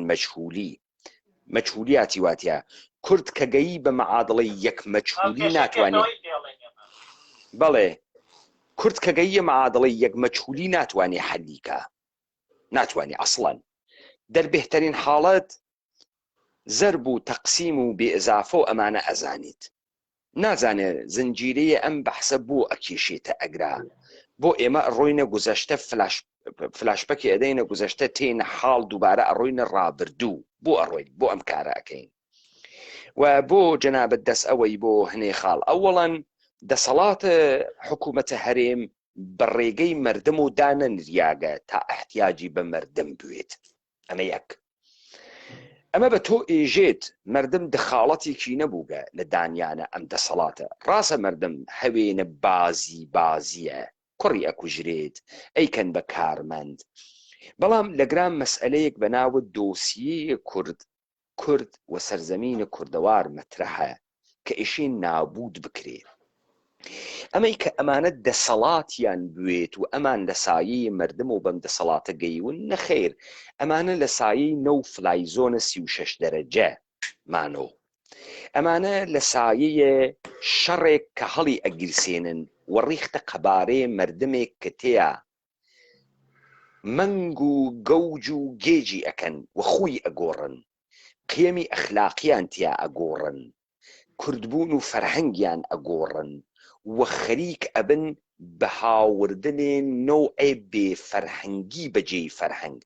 مەسەڵەن من دوێشە و مثالت دیوەخانمدا دیوەخان من پیاوی کوردم نەدیگە 2 متر تەزوێحە قەسقەوانی بگرێتە دەسیوە بیجەڕێنێ بە دەسیوە گویا من نەتەسویرە باوام ئەم شقلێ بەڵام نۆکەرەکانم دیگە نۆکەری بەگەکان کاورایەک بوو بە ناوی میرزا لەفتک لە جوانڕۆ ئەیوت کاورا لە ڕعیەتی ئەوە نۆکەر تفەنگێکیان پێ ئەدا و خەجەرێکی زل و تەزوێحێ باغە جا ئەیوت ئەی تۆ نازانی و ڕعیەتەی و ئەی تۆ نازانی بەندە نۆکەرم ساحەوی تفەنگ و تەزوێ و خەنجەرم خزمەتکار ئاغای سەروەرم باوە حیز هەڵسە بکەوە بەرم کورد فەرهەنگە تەزوێحی درێژی نەوگە ئەسڵەن ئەم شتەی کە پێی ئێژن تەزوێح زەمانێ دانریاگە تۆ تەسبیحی پێ بکەی دەدانە 12 دانە لا ئیلاهە ئیلا الله و ئەلحەمدولیلای پێ بکەی تەسبیحاتە خۆت بژمێریت کە مەشغوڵوی بە ژماردن ئەم تەسبیحاتە کاورا 2 متر تەزوێحی گرکەسە دەس و لە جێگەیەکا دائەنیشێ بە ناوە دیوەخان ئێشی جێگەی زوعەمای قەوم وایە قوێخای تیا دانیشتایە عاقڵی تیا دانیشتایە ژیری تیا دانیشتایە داستانی تیا بەهاتایە دەرمشاعرەی تیا بەهاتایە دەر فەلسەفەی تیا بەهاتایە دەر دیوەخان تەبدیل بووگە بە شوێنە کۆتربازی و شەرتبەندیکردن لەسەر بازیە ڕەئا لە مادریت و قسەی حەلەق و بەلەقە ئەحمەقانە و خاتراتە چرت و پرت بە سوورەتە ئانلاین مشتی دیوەخانە ئەحمەقانەیان پڕ کردگە یەکسری کەللەی ئەحمەق ئەمە ئامدانە لە کوردەوارە ئێمە اتفاق ئەکەفێ کاکە گیان ئەمانە منەتیان نە بە کورد هەست نە پێویستیان بە کوردێکە کە حوبی سەرزەمینی بوێت کەی لە وەتەن بوێت نە پێویستیان بە کوردێک کەس لە چۆنیەتیە خۆی بزانێ ئەمانە پێویستیان بە کوردێکی مەسرفگەرای ئەحمەقی خۆفرۆشی وجودفرۆشی پولپەرستی هەلپەرستی نارسیسیستە تا بەڕاحەتی لە تاکو تەریاییە بیترازێنن و لە حماقەت خۆیان کۆنتڕۆڵیکەن و حقیقەتێ بەناو کورد و حقیقەتێ بەناوی سەرزەمینە کوردەوار لە دەست بچێ ئەمانە مەئمورن هەر لە ڕۆژی ئەوەڵ و هاتگن تا بە ئەم دقیقە ماگنۆ تۆ فکرەکەی ئەمانە بەچی ماگنۆ بە باڵانس سیاسەتێ کە ئەیکەن دەوڵەتە ئێرانیان گەوجاندگە بە باڵانس سیاسی کە ئیکەن دەوڵەتە تورکیان گەوجاندگە فرە سیاست مەدارن ئەحیانەن چین ئەمرو ئاسن نە ئەمرو ئاسن و نە ئینسانهای عەجیب و غەریبن و نە ڕەجوولە سیاسین کارمەندانێکن لەوێی دانریاگن مەجالیان پێ دریاگە ئەم جامعە کاولکەن و خەریکن کاولی ئەکەن بە تەمامە معنا کاولی ئەکەن جنایەتکارانێکن کە لە سەرەتای بە وجود هاتنیان و تا ئیستە جنایەت ئەکەن بەر عەلەیه مەردەمە کورد لە کوشتنە فیزیکی تا کوشتن ڕۆحی ڕەوانی و فەرهەنگی ئەمە بەو ئیلتیجا ناڕوا کە ئەمانە پێویستیان بە مەردەمە کوردن نەخێ دەسەڵاتە ئەوان خولاسە ئەوێت و لە شغڵ و لە پوڵێکەوە دەستیان هاوردگە ئەم شغڵ و پوڵە مسەوگەرە بزانم گشتی دزی فزیەکەیکەن وا لە بانکەکانی ئوروپا ڕقەمێکە کاورا مەیلی بێ دەسی پێوە نێژێ دلیت بوو پاکێکاتەوە تەوەجۆکەیم خۆوەکو جاران نییە کاورا 30-40 تۆن تەڵای بێت و دانیشتوێ بەسەرام تەڵا مەسەلە ئەمە نییە مەسەلە ئەمەسە کە ئەربابێکی تر ئەمانەی هاورگە بزانە مردمە ئێران فکرەکە ببەخشە من تێمە ئەگرا کاورا خرێژی ئەمە دادگاس و خەریکە لە مەسیر چون مردم حەزەکا بێژەوە و کۆڵمەوە و خەریکم و فرمێسکم ڕژاند و تینوم بوو ئاو نەبوو بیخۆم و گشتیشی وە برا ڕۆ ئەخەی و بمرە بۆ کەزای دەڵە بزانە من هەمیشە بۆ مثالێ تێرمەوە ئێژێ کە نیشتێکیان هاوردووە دادگستەری کرماشان باوکی تەجاوزی پێکردو باوکی دایکەکەی ڕوویە بەردەمی ئێوە ڕۆڵە بمرم بۆ کەزای دڵە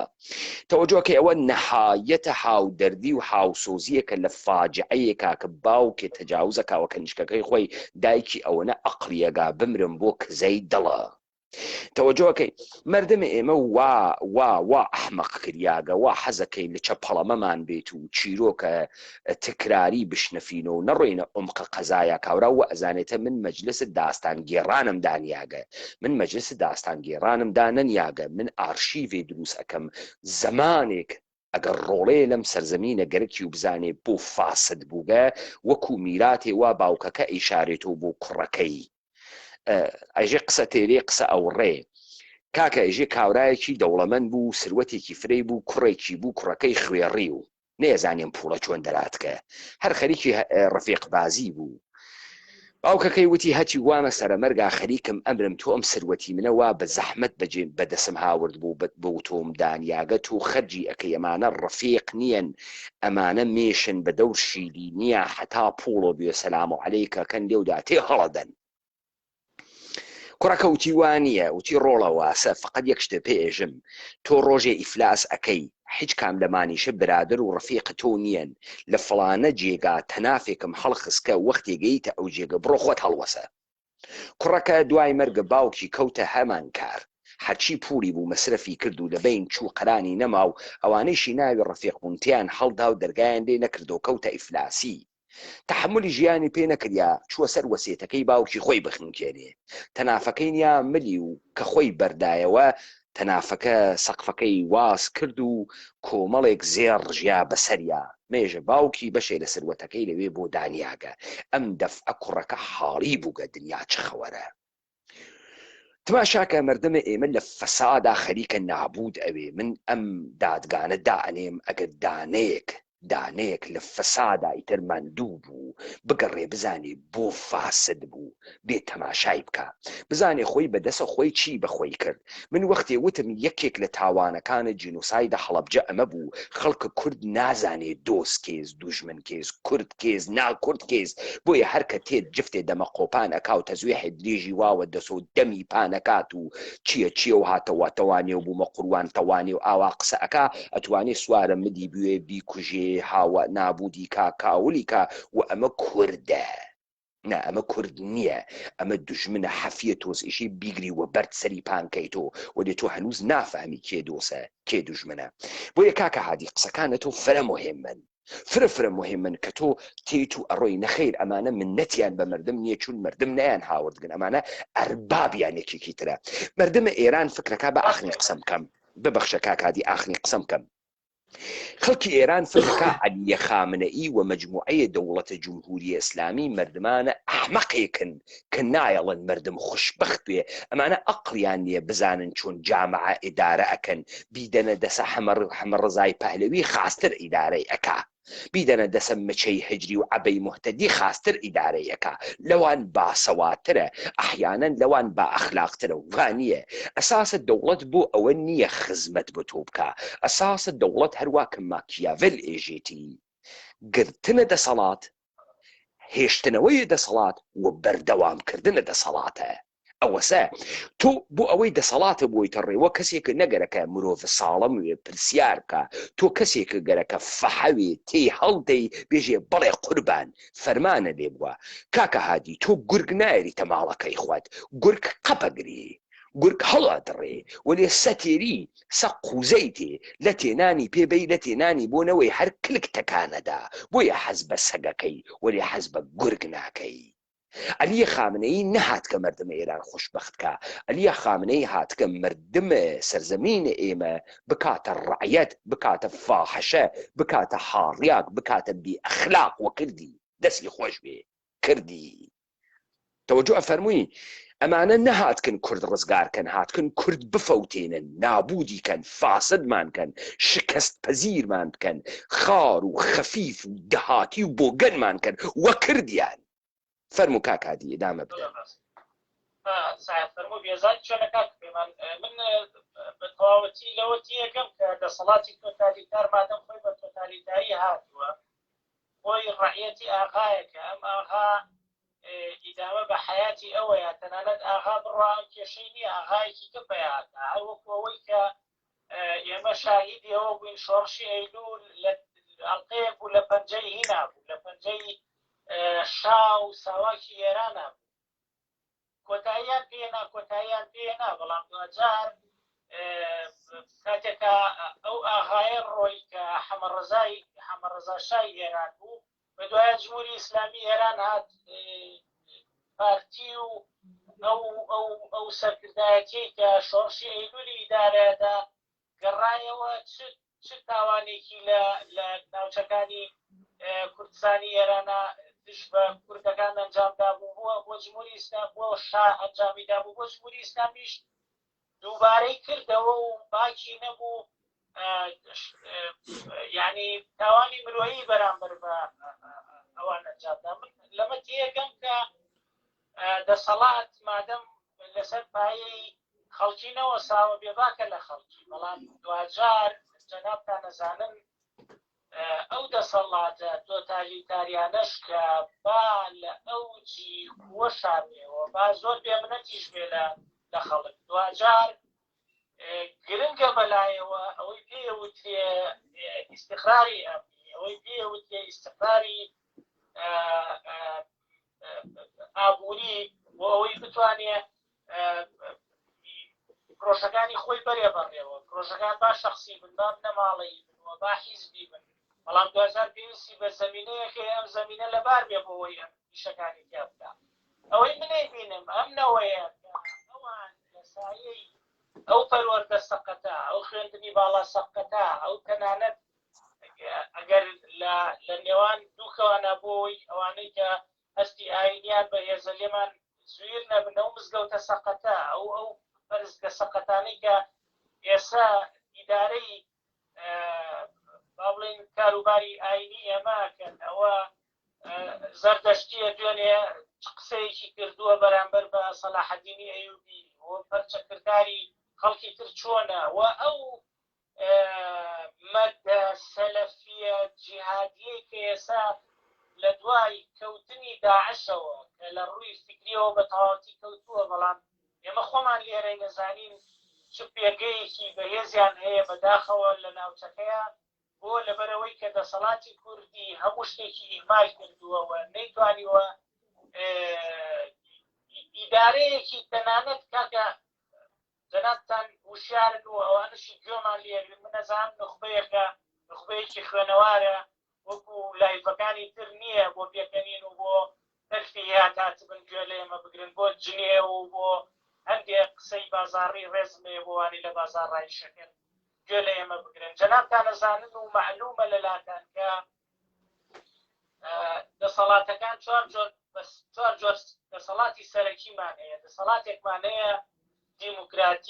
دیموکراتی یاساییە دەسەڵاتێکمان هەیە دیموکراتی نایاساییە دەسەڵاتێکمان هەیە دیکتاتۆری یاساییە دیکتاتۆری نایاساییە هەرێکی کوردستان تەنانەت ئەم چوارەشی تێپەڕاندووە جۆرێک لە پاشاگەردانی نادیموکراتی یعنی دەسەڵاتەکەی نەخێر ئەمە پاشاگەردانی نییە کاکە معزەرەتم هەست ئەمە خۆزگە بە زمانی دەسەڵات یعنی خۆزگە بە دەسەڵاتە تۆتالیتارەکانی بەشار ئەسەد و خامنەی و ئەمە خوازن لە چاو دەسەڵاتی کوردیا باشە سەدام دەسەڵاتێکی دیکتاتۆرێتی هەبوو بەڵام دیکتاتۆرێتێکی قانونی بوو کاتێکا کە ئەمە بەجددی لێمان وەرگرت یعنی لە مجەمەعێکە ئێمە بردبوو ئۆردوگایەکەوە منێک کە سوکاری پێشمەرگەم یەکێکی تر کە سوکاری بەحسیە وەکو 250 مەتر زەوی پێەیە بەڵام وەرە بزانە لە سایەی ماڵبەند و لق و کۆمیتە و مەکۆ و مەڵبەندی حیزبەکانی تر بزانە ئەو شارانەی ئێمە چی بەسەرات بوو کابرا خەڵکی کەلارە و لە هەڵەبجە زەوی وەرگرتووە خەڵکی هەڵەبجە و خەڵکی لە دەربەنە و لە دهۆ وەریگرتووە یعنی وا وێرانیان کردووە من دەسەڵاتم هەیە عەرز تەخشان و پەخشانەکەم من دەسەڵاتم هەیە پۆست تەخشان و پەخشانەکەم من دەسەڵاتم هەیە تەنانەت پێگەی معریفی تەخشان و پەخشانەکەم بۆیە بەجارێک ئەوەی کە من ئەیڵێم یعنی سیحرەکە بەسەر ساحیرەکە قوڵ بێتەوە جارێکی تر مەسەلەکەەوە نییە کە تێنەگەم لەوەی ئەم دەسەڵاتێکی تۆتالیتارە بێمنەتە لە خەڵک بێمنەتە لە خەڵک بەس دوجار دیکتاتۆریەتیش هەر پێویستی بە جۆرێک لە ئیستقرار هەیە ئەمان دارای ئەوەشیان نییە دیکتاتۆرێکی بەهێز بن دیکتاتۆرن بنەم یعنی پشتا و پشت هاتوون و هەر ئەوەی کە مقدرات و ئەوەی کە مەکاسیبی خەڵکە هەمویان کۆنتڕۆڵ کردو و ئەی خوان ئەمە ڕاستە بەڵام بڕوان پێ بکە دیکتاتۆریەتێکی بەهێزیش بەهێز نین بتوانن کۆنتڕۆڵی کۆمەڵگا بکەن کۆنتڕۆڵی کۆمەڵگایان لە ڕێگەی کۆمەڵێشتی بەسیتەوە کردووە ئێوە شتە بەسیتانشیان خەریکە لە دەستان نابێت کاکەوە لەگەڵ عێراقا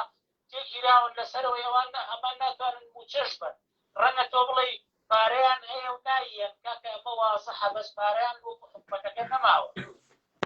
یعنی تێنە بە دوو گیرفانی ئەمە حکومەتە ئەوەش گیرفانەکەی تر حیزبە ئەم پڕە بەس لێرەوە هیچی تیان نەماوە کە ناوی حکومەت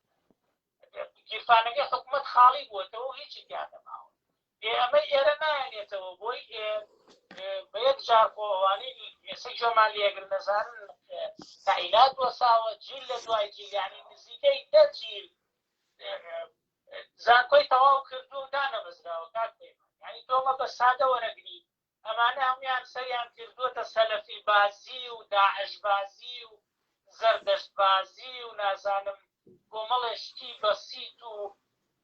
پوچگەرایی و لاموبالات یعنی بە یەک جار زۆر تەبیعیە لە لەحزەیەکە هەموو شتێک کۆتایی کرد ئەمە من لەو بارەوە وتم من نامەوێت کاتتان بگرم کات پەیمانجان سەرچاوم کاک هادیم ڕەنگە تەواو بوو بێ ئەگەر ئێوە تەشریف ئەتوانن بوون چون من لەسەر قسەکانی جەنابەت قسە ئەەکەم ئەگەر نەبێت ئەدوێتی بیتەکە بەجێتەوە نا ئێوە توانن تەشریف بوون من لەسەر قسەکانە ئێوە ئیستا قسە ئەەکەم چون ئێمە مشکل و گرفتمان هەست تۆ تەسویری من ناوێنیت مکالمەکە مشکڵی ئێستام دەقیقەیشە عالی بوو دەست خۆش بێت تەشریف بوون و من لەسەر قسەکانە ئێوە قسە ئەەکەم کاکدانا ئێوە ئەتوانن قەتیکەن بەڵام خۆتان قەت مەکەن چون من گەرەکمە قسە بکەم لەسەر قسەکانی کاکە هادی کاک هادی قەتکەن بەڵام تەسویرەکە قەت مەکەن بەڵێ باش گیان بەڵێ باش ئۆکێ ئەوەی کە کاک هادی گەرەکی بوو بەحسی بکاوە بەرەو ئەم مەسئلە بردی نوکتەیەکە کە من ئێشێ بە وردی بەحسی کەم ئەوەڵەن نەخێر کاک هادی ئەمانە احتیاجیان بە مردم نییە تۆ فەرق بینە پاشا و ڕعیەت ناکەی ئەمانە ڕعیەتن نۆکەرن ئەربابیان ئێژێ لەکوێ هەڵسە لەکوێ دانیشە تۆ گویا ئەنەهوو لەگرا قاتیت کردگە کە ئەمانە تۆزێکیش سەروەریان واتیا و حسە سەروەری ئەکەن ئەمانە نۆکەرێکن ئەربابێکیان هەست بەسەر ڕعیەتەکانەوە پیاوەتی ئەکەن ئەنا خۆیان هیچێکیان نییە مثلەن تۆ ئەمە لە خوو خسڵەتیانە بەرامبەر بەدانەیە پازدارە فارس بەرامبەر بەدانەیە عسکەرە تورک ئەوێنی چەنێ دەنی زلە و خۆی ئەگرێت و مەقنە لای من و تۆ بە عینوانە ڕەهبەرە حیزبی و سەرۆکە هەرێم ئەگاتە لای پازدارێ ورد ئەوێ دەمێوێت و تڵەی تەقیاک تف لە دەمیا وشکەوێ حەچێکی بۆ وتن نییە بێجگە لە بەڵێ قوربانکردن نەوێ ئەمە نیشان نادا ئەم ئاغا شکۆیشی هەست عەزەمەتیشی هەست ئەحیانان خۆی وە پیاگەزانێ ئەمە فکرەکان مردمە کورد مشتی ڕعیەتە هاڕیاگە بۆ گەنن ئەرباب ئەمی انتخاب کردگە سوارە ئەم مردمە بوێت وەختی ئەگاتە نزیکە ئەرباب حەچێکی نییە تف لە دەموشکریاگێکی تێ هەڵدریاگی خوێڕێ و حەچێکی تری تیان نییە پس اشتباه نەکە ئەمانە احتیاجیان بە مردمە نە مردمە ئێمە ئێژێ پندێکی فارسی هەست ئێژێ کەمتیارە مازندەران ناگیرێت مەگەر وەسەگە مازندەرانی نەوێت مردمە کورد بەرەو ئەم ئیلتجا نەئەچوو مەگەر دەمە قۆپان لە پێیەکی فاسدی بنەڕەعیەتی خوێڕی بە ناوی کورد و بێت قسە بکات و ئیمکانیاتی لە بەردەساوی و خۆی بک بە نوێنەرە کورد و لێ دو هەرچی فەسادە بیکاتە پاچەی کوردۆ مشکڵە کورد ئەمەسە ناتوانێت تەشخیص بە دۆست کێس دوژمن کێس ناتوانێت تەنیا معیارەکەی بوو کە سۆ زوان قسەکردن ئیستا جوولەکە نەناوە ئێمە مەوجودە لە من و تۆ خاستر ئەم زوانە قسە ئەکا بنە ئەرمەنی و بنە تورکەمەن مەوجودە لە من و تۆ خاستر ئەم قسانە ئەکا بەچکە ڕعیەت و تخمە نادروست مەوجودە لە من و تۆ خاستر ئەم قسانە ئەکا کەچی ئەوێنی فەساد بە ناومانە بڵاو ئەکات و هەر بەم زوانە کە تۆ ئەیوێنیت ئەو احتیاجی نییە تاکە کورد ئینسانێکی بتە و بە شەهامەت بە مەسئولیەت عاقڵ کەی لە وەتەن دروست بکات ئەو احتیاجێز هاڕیاگێکی بۆگەنی حەزبە ناوگەڵکەری نهیلیستی سەرگەردانی ژیان بێمەعنای هاڕیاگی حەقیری پڕ لە حقارەت دروستکا کە کردگێسی بۆ چه مشکڵێکی بۆ پێشتێ ئیستا مەسەڵەن تۆ فکرەکەی پوڵی نەماگە مردم تێتە دەرە و دەسەڵاتە ئەمانە هەڵە پێچێتەوە نا کاکە گیان کابرا وەختێ 6 دانە موچەیان پێدا پرسیاری نەکرد تۆ ئەم پوڵە بۆ ئەدەی بە من بۆ ئەدەی کاک داناخەریکی دەنگم لێ دێتەوە کابرا نەیپرسی تۆ ئەم پوڵە بۆ ئەدەی بە من وەی زانێ فرە قارەمانە خەریکە 6 موچە ئەگرێ خوانە نێعمەتە با ڕای ماڵێ 6 موچەکە کە دای پێی لە کارکردن خستی لە مەردانەگی خستی ئەخلاقی لێ سندۆ بە شدەت ترسە زاور بوو بە شدەت کەوتە ماستاوکردن بۆ خاتری ئەوەی لە پڕێکا 3 ملیۆن و 4 ملیۆن دینار ئەڕژیاناوە گیرفانی لە حیوەتە فرەخۆریە تەختەی قنی بووە 1 متر ئیستا ئەزانی چی پێیەکەن ئیستا پوڵەکەی لێ قەتەکەن وەکو سەرەتای کەسێک کە گەرەکتە کەسێ دەرمان خوەر بکەی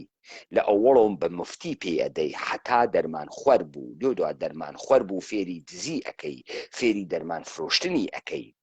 ئەکەوێتە بەردەسە خار و خەفیف ئەوێ ئیلتماسە ئەکا ئێژێ غەڵەتم کرد تو خوا حاڵم خراوە تۆزێ دەرمان نە عەزیزەکەمەوە بۆ مەعنا نییە ئیستا ئەم خەڵکەوە 6 موچەی مفتی خوارگە ڕۆسەمی زاڵیشە ئەنەوێ لە شمشێر تێتە ناوە خیابان ژێ باو کە ڕۆ نەکرد لێمی قەتکەن قەی ناکە هەروە ڕوبعە موچەیش 6 مانگ جارێک ڕوبعێکم پێبەن بەسە خۆ دز نییەم هەرەوەمە بەرئەکەوێ ئەمە گشتی تکنیکایەکە کە فێرە ئەمانە کریاگە ئاغا گیان تۆ فکر مەکە ئەمانە تا ئەم حەدە پێچیدەن ئەمە ئەرباب ئەمریکا ئەم کارە ئەکا تەوەجۆکەن وەختی ئێمە وتمان کاکەیان ئەمە بەرەو ئەم مەسیرە خەریکە ئەڕوات بێسە بە دیارە ڕۆژگارە کاولتر و پەلە مەکە تۆ مردمانێکە بردگە تۆ ئێژی مەجمەع مەسکونی من پێژم تەراکۆم تۆ شارێکی زەبەلاحی بە ناوی سلێمانی و هەولێر و دروست کردگە نە پێگەی سەنعەتیە نە پێگەی سەنعەتیە نە دەسی بە دەریا ئەگات وا لە گەمارۆیە چوار دەوڵەتە تۆ مردمێکە بێ ئیش و بێکار و بێزەمین کردگە تا ئەمە لە ڕێگەی بودجێی عمومی و فرۆشتنە نەفتۆ بە شێوەی ژیانە دەڵڵاڵی ژیان بکە جگەرە بفرۆشێت و میوە بفرۆشێت و سەوزەی دیاربەکر بێرێتدا ئەلوەکە بیفرۆشێت و ئاوا پوڵدار بوێت ئەم مردمە یەواش یەواش کاریان نەکێشێتە فرۆشتنە خەدەمات قەرارە بمانکەنە پاتایا پیرە هەولێر خەوە پاتایا ئەوێنێ پەلە مەکە تۆ فکر مەکە ئیستە ئەوێنی هاوڕەگەز خواز و قەوڵە خۆیان گەی و لسپیەن و زەریف و عەبرۆ قەیتانی و ئارایش کریاگ و لچ سوور و زەریف دەرەکەون ئەمە ئاسایی نییە 10 ساڵی تر لەو سەرزەمینە ئێمە شیمەیڵە کورد بۆ ئەفرۆشن و $5 چون ماڵەولا کەوت کەسە شیمێڵی ئەمە بەرەو ئەم ئاراستە ئەڕوا وایان پێ ئەکەن پرۆژەکە وا ئێژێت پەلەمەکە من خەڵکە سلێمانی و خەڵکە هەرێمم لەبیرە کە سوێڵی نە ئەتاشی ساڵە 97 من هاتم ئەوەیشی جوان بوو گەنە سوێڵی دانیا و ئیستە چه اتفاقێک کەوتگە گەنجە 17-18 ساڵە ئەبرۆی ئەکاتە قەیتان و کلکە مشک و پودر و مکیاج لە خۆی ئەدا و لچی سوورەکا و تەسکە کاتۆ خۆی و چه اتفاقێک کەوتگە ئێوە چۆن ئەم میراسە تەمەدونیتانە لە 2003 تا ئیستە لە دەستدا بە چەند پالت دۆلار بە $200 میلیارد لە دەستاندا بە کوردی ئێژێ ڕۆن وەختێ فرەوێ قنگی پێ ئەهەنوی ڕۆن فرە و قنگیان پێ هەنواند گەعدە ئەگێڕن و ئۆزۆ ئەخۆن و فاحشەیان گەرەکە و دیوەخاندا ئەنێن و گەڵپانەوە ئەکەنەوە جامعە وا دروست ناوێت نە سەعادەت وا دەستەبەر ناوێت نە دۆلارە کاغەزیە ئامریکایی سروەت نییە تۆ پشتە پێوە بەستوێتەوە نە وانییە ئاغەگیان وانییە تۆ فرە زرنگ نییەی سەفتە دۆلارە پێ ئەدەن بزانە ئەو دۆلارەی داگیانە پێ چیت لێ ئەسێنن ئەها لە ڕۆژی 16 سیان نەتزانی کێ دۆسە کێ دژمنە ئەها چەپڵە لێ ئەدا لە خیابانەکانە بۆ پازدارەکانی جمهوری ئیسلامی ئا هەڵەخستۆ بە دیارە هێزە پێشمەرگە وێسیای تا هەڵەبجیان بەسەرە هاورد تا خەفیفە ناوە ئوردوگاکان کریای تا وردیان کردی خوتیان گۆڕی تا کریایتە جاسووس تا کریایتە پیاوکوش تا کریایتە پوڵخوار ئا دانیشتگی پوڵە 7 نەفەر لە ئاعزای خانەوادەت ئەخۆی پوڵە خۆیش کە 4 ساڵانە ئەخۆی برای 1 ساڵانە ئەخۆی ملە کرگەسە پوت نە دایک معنای هەست بۆت نە باوک معنای هەست بۆت نە ژیانە نەکردە نە ماچە لە بینچووک نە چرکە سوتاوەکانە زندگیت بۆت مهم نییە بووگە $100 چی بۆ تۆ ئەسێنێت چی بۆ تۆ پڕ ئەکات و عاتفە وجدان خیاڵ ئارامش $100 چی بۆ تۆ پڕەکاتۆ فکرێ لێ کردگە سۆ تۆ نەوپرسی ئەم پوڵە ئەدەیوە من لە ئزایە چیم لێ ئەسێنیت چیم ئەوەی فەرهەنگدەوە میراسە هەزاران ساڵت ئەوە مردانەگیدەوە خو تەبعدەوە ئینسانیەت و گەورەییت ئەوات وە لە بینی ئەوات کاک تاهای هەورامی ئەگەر ئامادەیت تەشریف بێریت و بەشێکی تر لە خاترات تعریف کەیتۆ مناسبە کاک دانا من ئەزانم تۆ مەجبور بوویت پەیوەندیە کاک هادی وەربگری چارجەکەت تەواو نییە خۆت ماندوو شەکەتی بۆیە پەیوەندیەکەی تر پێویست ناکەم شەو تۆ ناتوانێ و کارە بکەی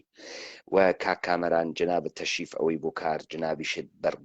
بڕگەکە بگرە تا کاک تاهای هەورامی و بعد ئەگەر کاک بەختیارە لە هۆنی ئامادە بێ من پێم خۆشە پێش لە کاک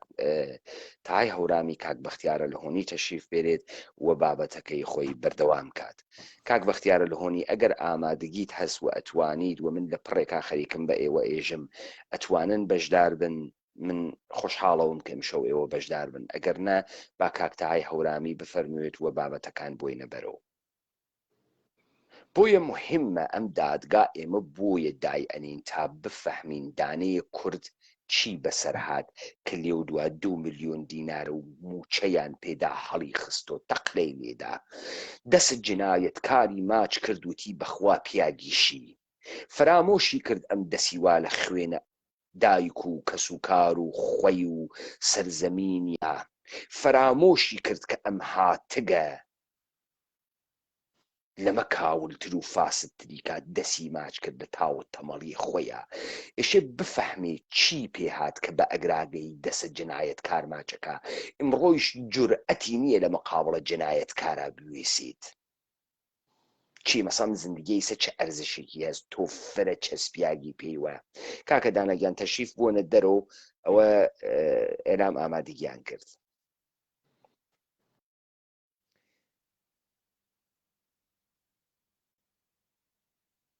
کاکە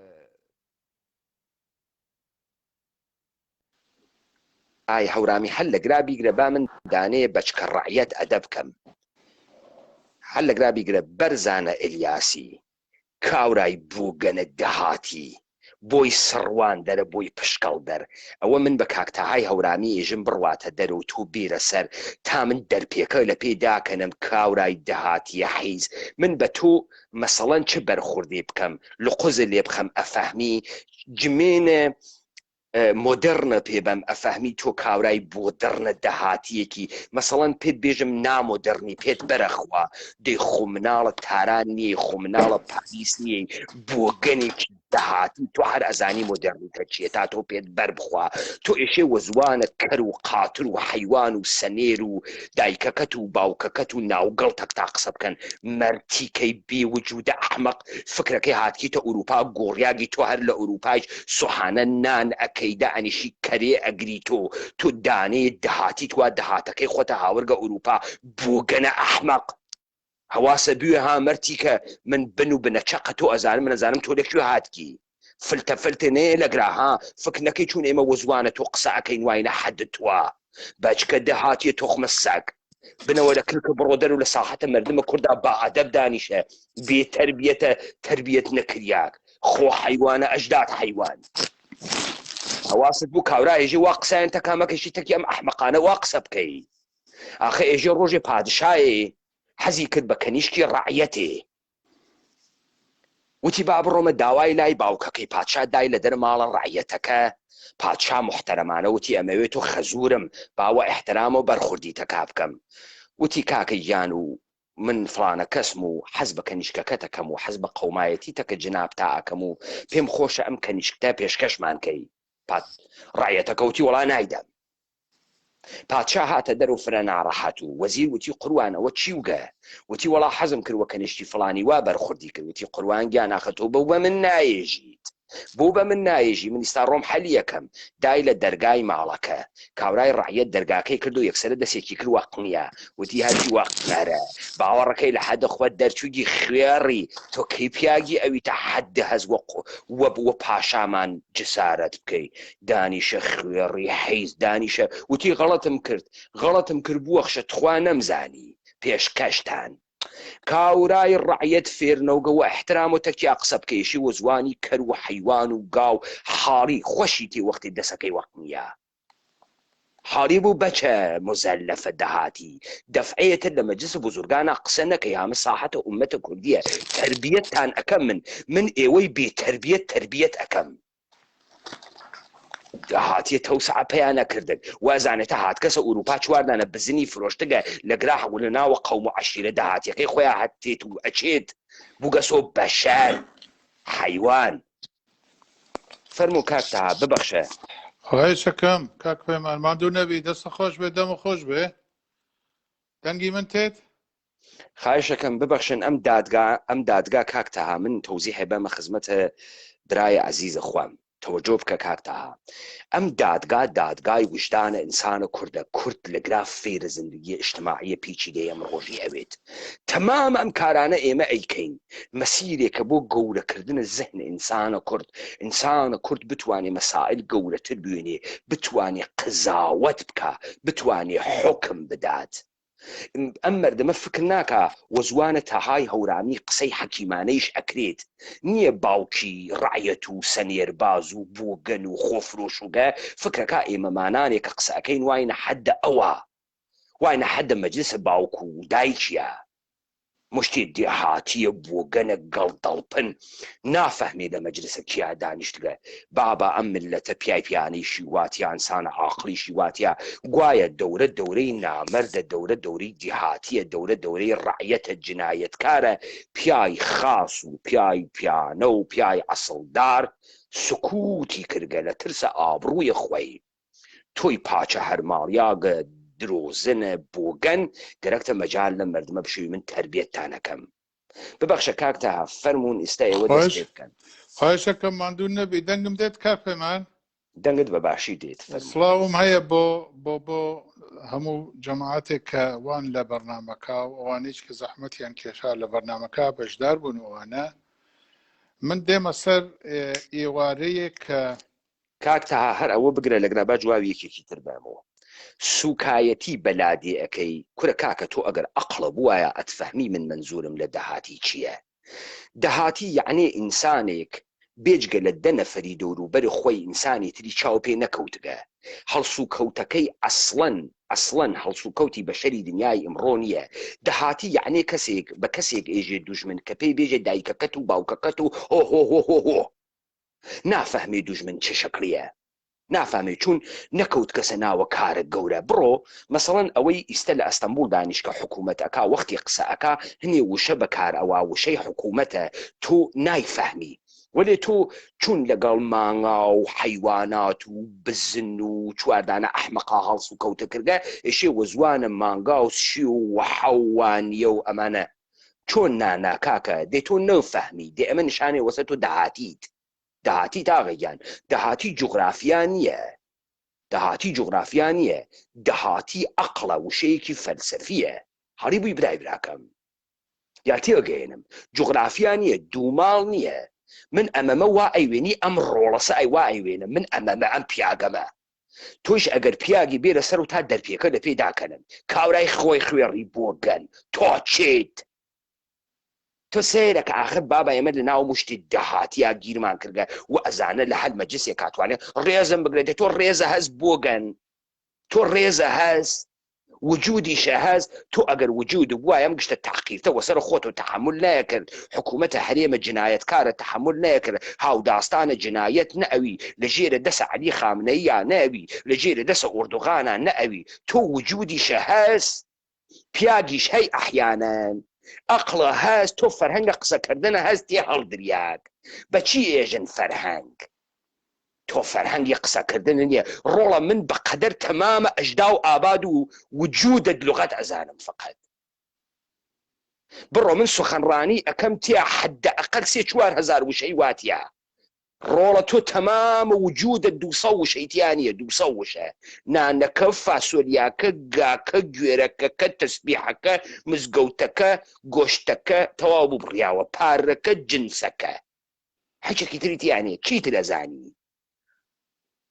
ئاخە بابا گرفتار بووجین کاورا من ئەوە حاڵیم ناوێ لەم دادگا و شقڕیام دادگا و نەقەرانی خۆ تۆ حاڵی بووی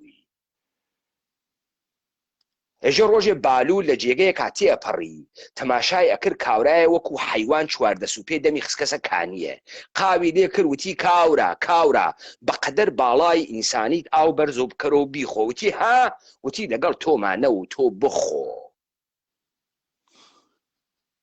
من ئەمەوێ خۆم لە دەسە تۆ ڕزگار کەم ئەحمەق ئێمە ڕزگار ناوی چون ئەحمەقێ وەکو تۆمان واتیا حیوانێ وەکو تۆمان واتیا وا ئەقڵی نییە بزانێ دۆست کێز دوژمن کێز وا ئەقڵی نییە بزانێ لە چه مەجلسێکا دانیشتگە چه ئەدەبێکی ئێشێ لەو مەجلسا بوێت تۆ گەرەک تۆ کورد ڕزگارکە ناشێ وە خۆت بێژی کورد مەڕ و ماڵات عەجەب فەرموو کاکە ماندوو نەبی کاک پەیمان سڵاو جارێکتر من ئەم ئێوارەیە هەر ئیستە حالیان لە بەشێکترەوە کە ئیشارەم پێ کردووە لە ڕابردوودا لە بەشی ئێوارەی 16ەوەمەوە کە ئیتر ئێوارەی وەحشەت و بۆم و کوشت و کوشتارە لە لای منتەقەی سرا و کانیشخانەوە بە وەسیلەی تەیارەکانی عێراق کە من بۆ خۆم بە چاو شاهیدی ئەو خەڵکە لەو شوێنە نیم چون وام لەم دیوە وام لە مجەمەعی عەنەبەوە بەڵام لە دووکەڵ و ئینفجاری بۆمەکان کە بە وەسیلەی تەیارەکان تێنە ئەوێ و ئینفجارەکە ئەچێ بە ئاسمانە من شایدی ئەوەم کە لەکوێ و لەکوێ شتەنانە دەدا چون زۆر شارەزای هەڵەبجەم و ئەوانە ئەم بۆمانە بوونەتە بە وەحشەتێک بۆ ئەم خەڵکەی کە سەعاتەکانی 8 و 9 بەیانی بە پای پیادە و مناڵ هەبوویان مەسەڵەن 2 مناڵ بە کۆڵ و بە باوشیەوە بوو خواردن و بەتانی ئەوانە خەڵکی وای جەبوو پێڵاویش نەبوو لە پێیا مردمانێکی کە مەعموڵان ماوەیەکی زۆرە کەژەوانی و ئەملا ئۆلایان نەکردگە نەیانەتوانی ئاوا پیادەڕەویە بکەن ژنی حامڵەیتیایە پیرە ژنی 70 ساڵیتیایە پیرە مردی 90 ساڵیتیایە کابرا بەدەست باوکە پیرەکەیەوە گیری کردگە ئێمە حاجی نارمان بوو 110 ساڵ بوو لەسەر کانیەکەی مەسەڵەن عەبابەی لێوە بوو حاجی نار سۆسەکانیە هۆرامی منزورم ئەوەسا ئەم تیپگەلەیشی تیا بوو ئەم جەمعە ئەمانە کە گەیشتنە سەر بەردایەکانی پشتی عەبابەی لێ من بە چاوی خۆم نەمبینی بەڵام مردومەکە تاریفی کرد کە زەمانێک گەینە ئەوێت شتێکیان بەناو دیدەبانی یا سەیتەرە وەک خۆیان ئەڵێن سەیتەرە دانابوو پاسدارەکان و 2-3 بەرحاڵ چەکداری بەرەی کوردستانیشیان لەگەڵ بووە لەوێ قۆناغە تفەنگ و تەهدید و ئەوانەیان کردووە بۆ خەڵکەکە و گوایە 1 نەفەریان ڕێکبارێکی کردووە 2-3 نەفەریش لەوێ کوژراون لەو خەڵکە لە خەڵکەکە کێ کوشتوێتی کاکتا دووبارە بێژی پاسدارەکان ئەمە بەڵام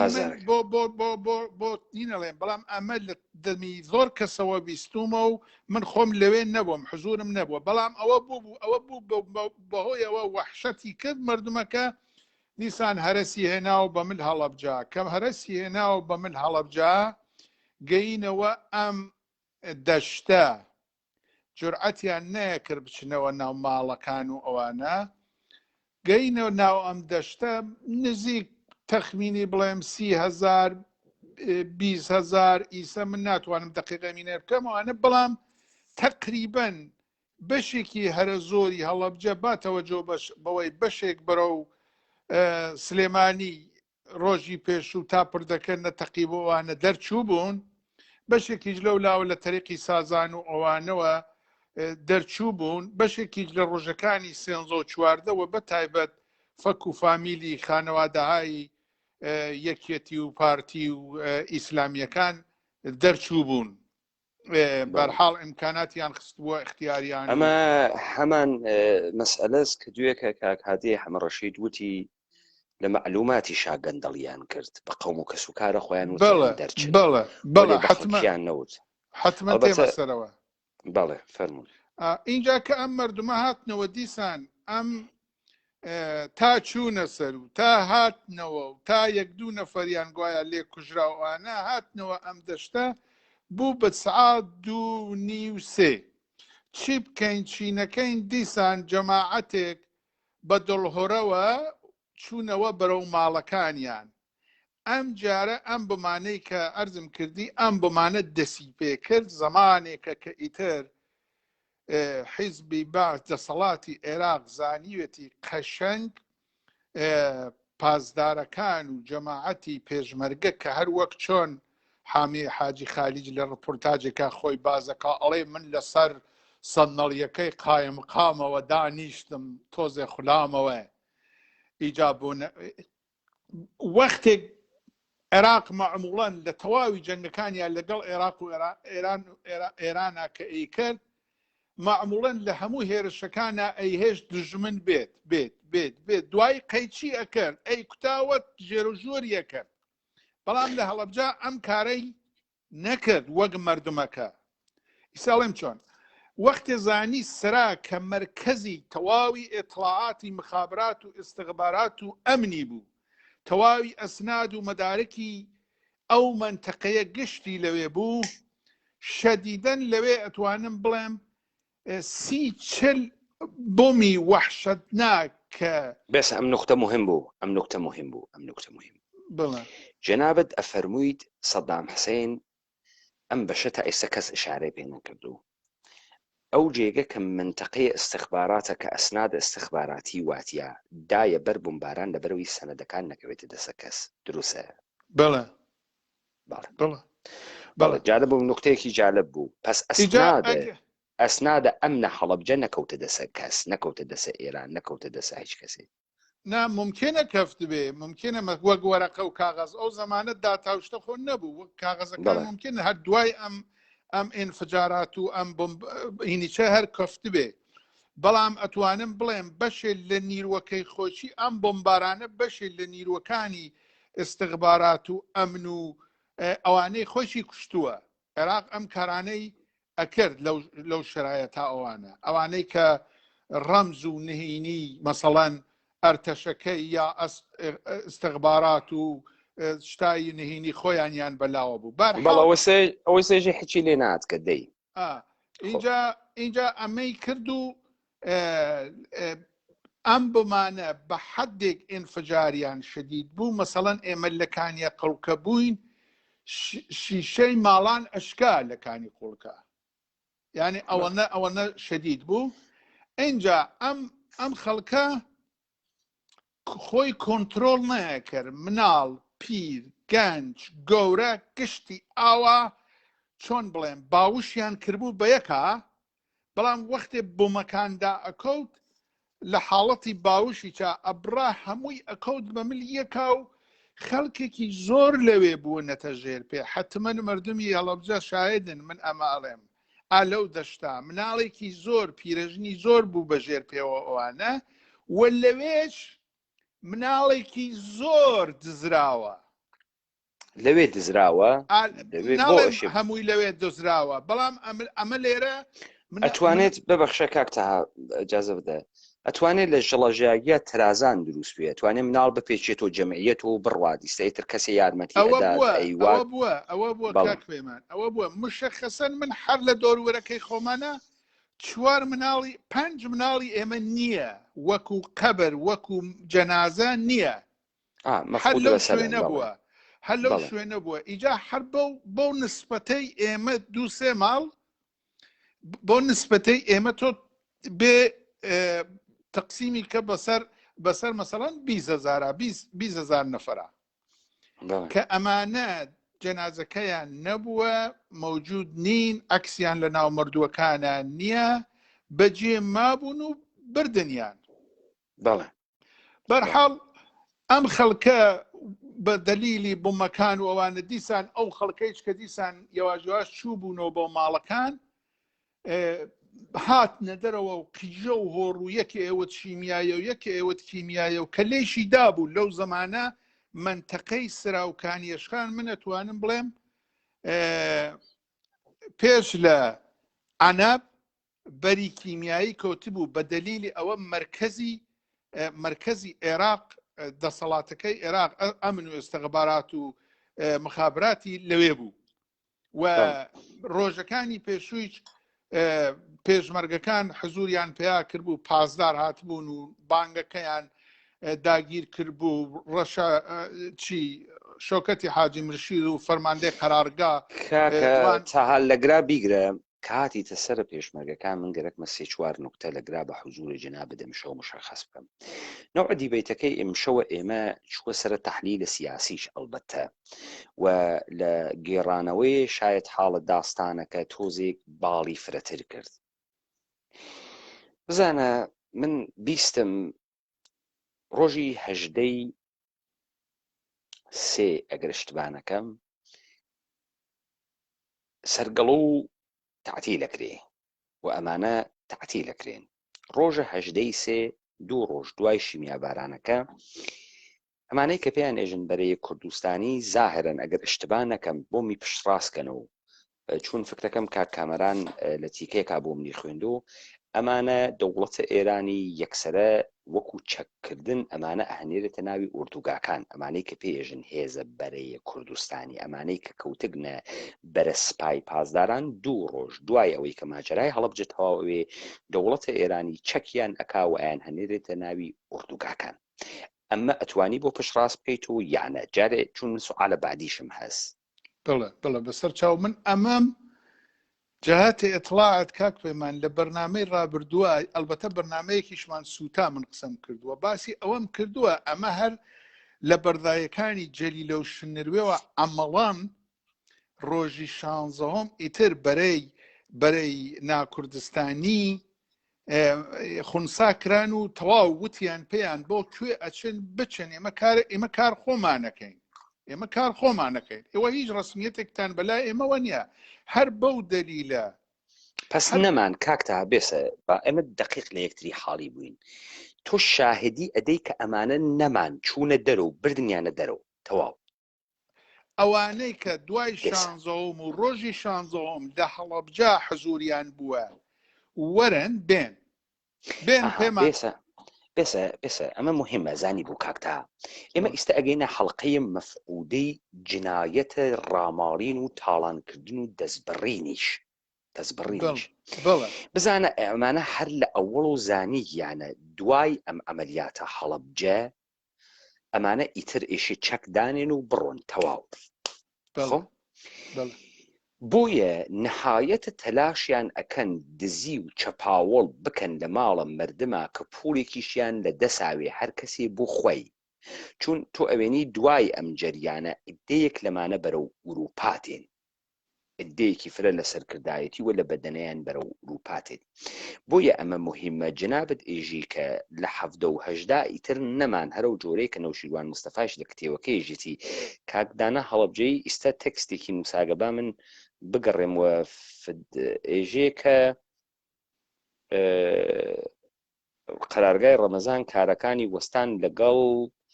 بەرەی کوردستانی لە 1980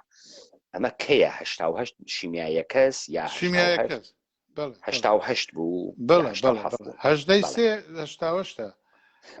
پس 2 ڕۆژ دوای قەرارگای ڕەمەزان کاری تەواو بوو بە ئەمە. بزانە نکتەی مهمێکە کاکتەها ببەخشن تا جەنابە بتوانی پشڕاستی کەیتەوە و تەئیکی دیکەی. بزانە لە ئەوڵ ئیدعا کریا کە ئەمانە هاتکن خاک ئازادکن، بەرنامەی ئیدارەکردنیان بووگە شەوکەتە حاجی مشیر بیری کردگەسۆ لە ئازادکردنە هەڵەبجە. لە ئەوڵ و تبقە ئیدعای نەوشیروان مستەفا لە کتێوەکەیە ئێژێ ئێمە بیرمان لە ئازادیە خاک کردو کەی چه تاریخێ بەر لە ئەنفالەکان تاریخی نییە بەر لە ئەنفالەکان و ئێژێ شەوکەتی حاجی مشیرمان دانیا و چون ئەو دەمێک و بیری ئەکردو لە هەڵەبجە. بێسە ناگەهان قەرارگای ڕەمەزان نەقش و ڕۆڵی ئەمان تەواو ئەکا. پس ئێستا لەگرا 3-4 نکتە بۆ ئێمە پشڕاسەوێتەوە. نکتەی ئەوڵ ئێمە وتمان ئەمانە ئیرادەیەکیان لە خۆیان نەوگە تەمامە سەرەتای کتاوە نەوشیروان مستەفا دروست. 2 وتمان بەرەی کوردستانی ئەربابە مشتەرەک پێکی هاوردگە نە کۆنفرانسە دانیشتن و مەسئلەیە سەرزەمین و مبارزە بۆ سەرزەمین و ئازادیە مردم. ئەمە چی ئسپاتی ئەکا؟ سوال ئەمەسە 1970 بۆ دەوڵەتی ئێرانی ئەمانە باتڵەوە کاتەوە. خب ئێوە ئەدامە بدەن ئایامانە پشتڕاستەکەن و نایکەن و من ئەمە پشتڕاستەکەمەوە بۆ دلیلەی معمولەن کاک پەیمان من ئەڵێم پێش لە 1970 ئەمەی کردووە بەڵام ئیتر ڕسمی نەبووە. معموڵەن دەوڵەتەکان یا سیاسەتمەدارەکان یا پۆلیس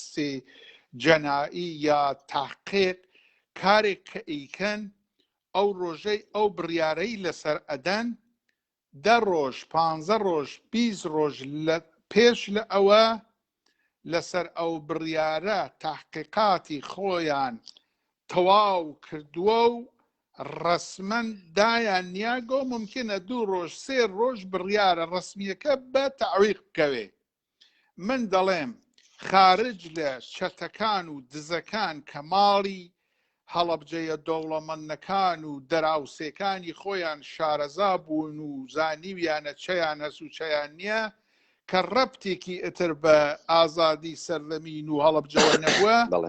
ئەمانە ئینفرادی فەردی هاتوون بۆ تاڵان و بڕۆ تا ممکنە تا حەڤدەهۆمیچ بەڵام ئیتر ڕۆژی 16 شتێک بەناو ئەوە کە بەرەی کوردستانی یا پێشمەرگەی یەکێتیە دموکرات ڕەسمی لە هەڵەبجە حزوری بوو بێ مەوجود نییە. شتێکتر کە زۆر زۆر مهمە نازانم ئێوە من دوو سوالی تریش بکەم پەلەمەکە کاکتەها بە ئێمە بگەین بە نقطەیەکەیەش بین فقط کۆتاه جواوە من بەنەوە مەڕۆن ناوی خاترە تعریفکردن من سوالەکەم کە نقطەیەوە پازڵی کۆکەمەوە کاکتەها ئەم لەختە کە تۆ بەحسیەکەی زاهرەن بەحس لە تەجمیع قوایە حزب دموکراتەکەی لە منتەقەی دەرەتفێ دروستە تۆ ئێژی حزب دموکرات 800 نەفەر بوون یا دەرەتویە لە جێگەیەکی ترا نازانم تاوێرە دوای جەنگەکە کە کردیان هاتوونەتەوە تاوێرە بەڵێ جەنگێکی باشیان کرد ئەوە من نەزانم کاکتەها پەلەمەکە کاکتەها ئایا ئەمە من ئەزانم تۆ دموکرات نەوگی وێمکانی هەست دموکراتێ لەگرا بێژی کە تۆ ئشتباکەی یا درۆکەی ئەمە کۆی هێزی مسلحی حزبی دموکرات بوو یا نەبوو یعنی کۆی هێزیە کە بە شاخەوەیشی بوێت بوو یا نەبوو ئەمە نەتەنیا کۆی هێزی شاهۆ بوو ئەتوانم بڵێم کۆی بەشێکی زۆر 70% نیروی نظامی خارج لە ئوردوگانشینی و مسێنی پەلەمەکە پشڕاستی کەرەوە بۆ من تماشاکە کۆی بە باسی دەسێ ناکەم بە جێماوێ 20 نەفەر لە جێگەی کۆی هەم هەورامانی بوو شاهۆی بوو هەم بەشەکانی تری مەسەڵەن نەچمە خارج بەڵام بۆ ئەوەی کاکتا پەلەمەکە ئەخر گەرەکمە سوالێکی تر بکەم پەلەمەکە من گەرەکمە بە نەتیجەیە بگەم پەلەمەکە تا حەڵقەهای مەفقودەیەم داستانە بدۆزین خۆ ئێمە لەگرا جریانێکمان هەست بە ناوی گوردانی شوان لای پەردی زەڵم خۆ گوردانی شوانە کۆمەڵە لای بیارە نەک پەردی زەڵم ئەفۆ باوکەی بیارە پەلەمەکە ئایا هێزە نظامیە کۆمەڵە بێجگە لەو بەشەی گوردانە شوان لەما بەقیتر مناتەق کوردستانە مابوون یانە وەکو شلێر و وەکو منتەقەیە موکریان پەلەمەکە کارم هەست پەس نەمابوون تەنیا هێزێک کە مابوو هێزە گوردانە شوان بوو دروستە ما بەقیە وانە ناوی ئوردوگاکانە بێژین لە منتەقەی زەڕگوێزە دروستە تۆ ئەمە پشڕاسەکەی تو دروستە ئەمە پشڕازەکەمەوە پەلەمەکە لەکەیوە کۆمەڵە کێشاگەسیە دووە ئەکسەریەتە نیروی ئیستەوا لە ناوی زەڕگوێزە لەکەیوە تەقریبان ئەزان چێ مەڕۆ ناوی داستان کارم هەست لەکەیوە ئەتوانم بڵێم ئەگەر 88 بوو ئەوایلی 88 بوو بێجگەی لە یەک سری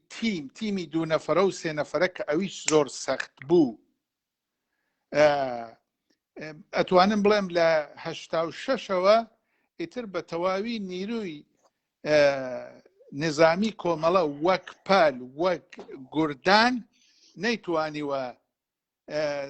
بجوز تیم نەیتوانیوە لەسەر خاکی ئەوەی ناویان لێ ناوە ڕۆژهەڵات و لەگەڵ جمهوری ئیسلامیە تحرکی نظامی بێ بێژگە تیمی منفەرید و ئەوانە 3 نەفەر 2 نەفەر من گەرەکمە بەکوێ بگەم نەماوە بەڵێ نەماوە کاک پێمان بزانە ئێران و پەلەمەکە ئێران و عێراق خوانە ناوی شەڕە خاستەوە جۆ بکە نەقشی کۆمەڵە و حیزبی دموکراتیش ئەمەسە کە تەکە دەوڵەتە ئێرانە دەرگیر بوون پوڵ ئەسێنن ئەسلحە ئەسێنن و جەبهەیەکی گەورەیان لە کرماشانەوە تا ورمێ کردێسەوە دروستە و بە نسبەت تیا بەشداری ئەکەن خۆ لەگرا خود و حزور کۆمەڵە و دموکرات یە سپەرێکە کە دەوڵەتە ئێرانیش نەتوانێت بێتە ناوە و ئوسوولەن سەدام حوسێن ئەم قودرەتە بۆ ئەوان ئەدا بۆ خاتریەوەی ئەم کارە بکەن دروستە تا ئەگرا دروستە ئێمە شاهدین بەرەبەرە یە ئتفاقێکەکەوی شەڕ ئێران و عێراق تەواو نەوگە سەدام حوسێن بە قودرەت وا لەسەر جێگەی خۆیان پوڵە بەعستێت فیشەک و لوجستیکە بەحس تێت وەلی بۆچی ئەمانە ئەکسەریەتە نیروەکانیان کێشاگە سەناوە ئوردوگا ئەمە یەک بەرە نیروی نظامی تێرنە دواوە ئەمە دوو تەوەجۆکەی چه پەیامێ بە سەرکردایەتی ئەمانە گەیاگە و وەما بەقیە خەوەریان نییە بزانم جەنابەت ئەزانی و من ئەزانم کە ئەمانە کۆنتڕۆڵە هیچ شارێکیان وەدەسۆنەوەگە نیان بووگە پشتیوانیە ئاگرە سەدام حسێنیشیان بووگە شەڕیش تەواو نەوگە ئەمانە بین و داخڵ چه اتفاقێگە کەفێ سەدام حسێن چۆن مامەڵەیان تەکاکە شەڕ تەواو نەوگە ئەمە بگرە ناگەهان تۆ ڕوبەڕوو ئەوەی تۆ تەکە ئەمەی کە بەرەی کوردستانی ئەمەی کە جنایەتە هەڵەبجە ئەخولقێنێ هەژدەی سێ دوو ڕۆژ دوای شیمایەکی هەڵەبجە ئەتوێتەوە ئەڕۆن نای ئوردوگاکان ئەوە کاکسەر خێڵفەتاحیش تەئیدی کرد لە ناوی تەکستا بۆ ئێمە ئاگادارین لەو شتەی پێ ئێژن ئۆپۆزیسیۆن و کوردی ئەم ئەتفاق ئەکەفێ بەڵام ئەمانە دوو ئۆپۆزیسیۆنی تریشیان هەست شیعەکان تحت ناو سپاه بەدر مجاهدینی خەلق تحت ناو ئەرتشە ئازادی بەخش ئەرتشە ئازادی بەخش و سپاه بەدر نە ئەخەسێنرێن نە ئەسلحەیان لێ ئەسێنرێت نە لە بڕێی شەڕە کێشنە دووە گوو ئینکە دوای قەتنامەی 508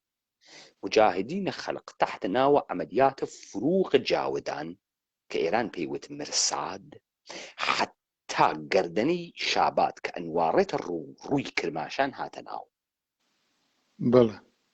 و مجاهدین ئەیتوانی خاکێکی فرە لە ئێران بگرێ ئەیتوانی پشتیوانی هەوایی ئێران عێراقیشی تەکاو بزانە من نەزانی بە کوێ گەرەکمە بتگەێنم بەمەی کە ئێمە وەختی ئێژین ئەمانە مشتی چڵکاوخۆرە جنایەتکارە دەوڵەتانە منتەقەن بۆ نابودیە کورد لەگرا ئەوێنی ئەو مەعامڵەتە کە مجاهدینە خەلقاکرێ تەکە ئەمانە ناکرێ ئەو مەعامڵەتە کە بەدرا ئەکرێتە کە ئەم مشتێ بەڵێ قوربانگوویە ڕعیەتە جنایەتکارە ناکرێ بەدر چەک ناکرێ بەدر لە حوبوهەت ناخرێت و مجاهدین هەروە دەوڵەتە ئێرانی دوای فەتحە ئەمریکا لە عێراقا بە موشەکباران و تحریکە دەوڵەتە عێراقی و بە فشار هاوردن بە دەوڵەتە عێراقی مجاهدینی دەرکرد لە بەغا وەلی کۆمەڵە و دموکرات لە حەلیمە کوردستانە مانۆ تەوەجۆ بکە ئەمە نوکتەیەکی مهمە هەمزەمانە بەر لە تواندنەوە هێزە حزب دموکرات عەقەب نشینی کردە سوال بۆ سوالەتر هێزە حزب دموکرات ئێشێ موجودیەتی بۆ ئەوە گرتوێت کە تەکە دەوڵەتە ئێرانە شەڕکە ئیستە دەوڵەتە ئێران خەریکە تێت بەم دیواتێ من فیلمم هەست دەوڵەتە ئێران و پای پیادەتێن لەشکریان هەست من فیلمم هەست نیشانیە لەم ئیستا توانم سابتی بکەم کە واسە یعنی یەک دقیقە بێسە کاکتە من تۆ ئەگرم لەبەرەوەی دکومنت ڕووکەین لە ئەسپاتە ئەم قسانە یەک دقیقە بێسە تا من ئەم فیلمە لێ بدەم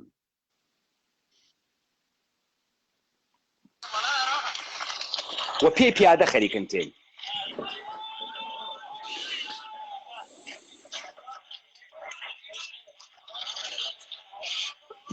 من مۆتۆر سواری چم بینیوە پەلەمەکە ئەمە ماشینەکانی ئەرتەشی عێراقە پەلەمەکە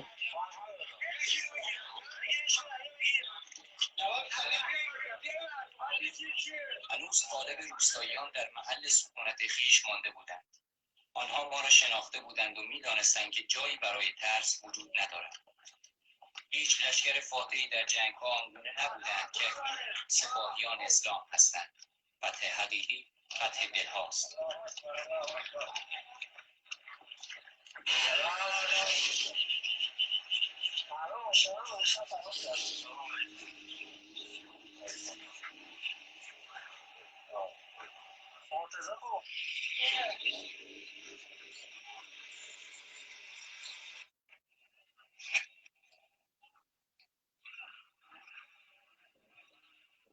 پەلەمەکە کاکتە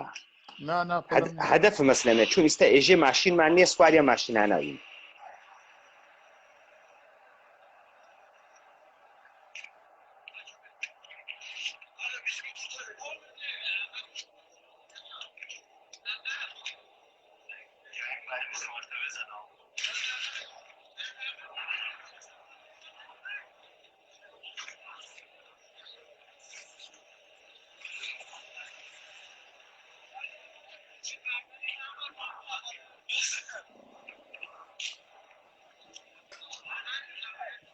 یک ستون موتوری از دشمن برخوردیم که در میان دشت رها شدند.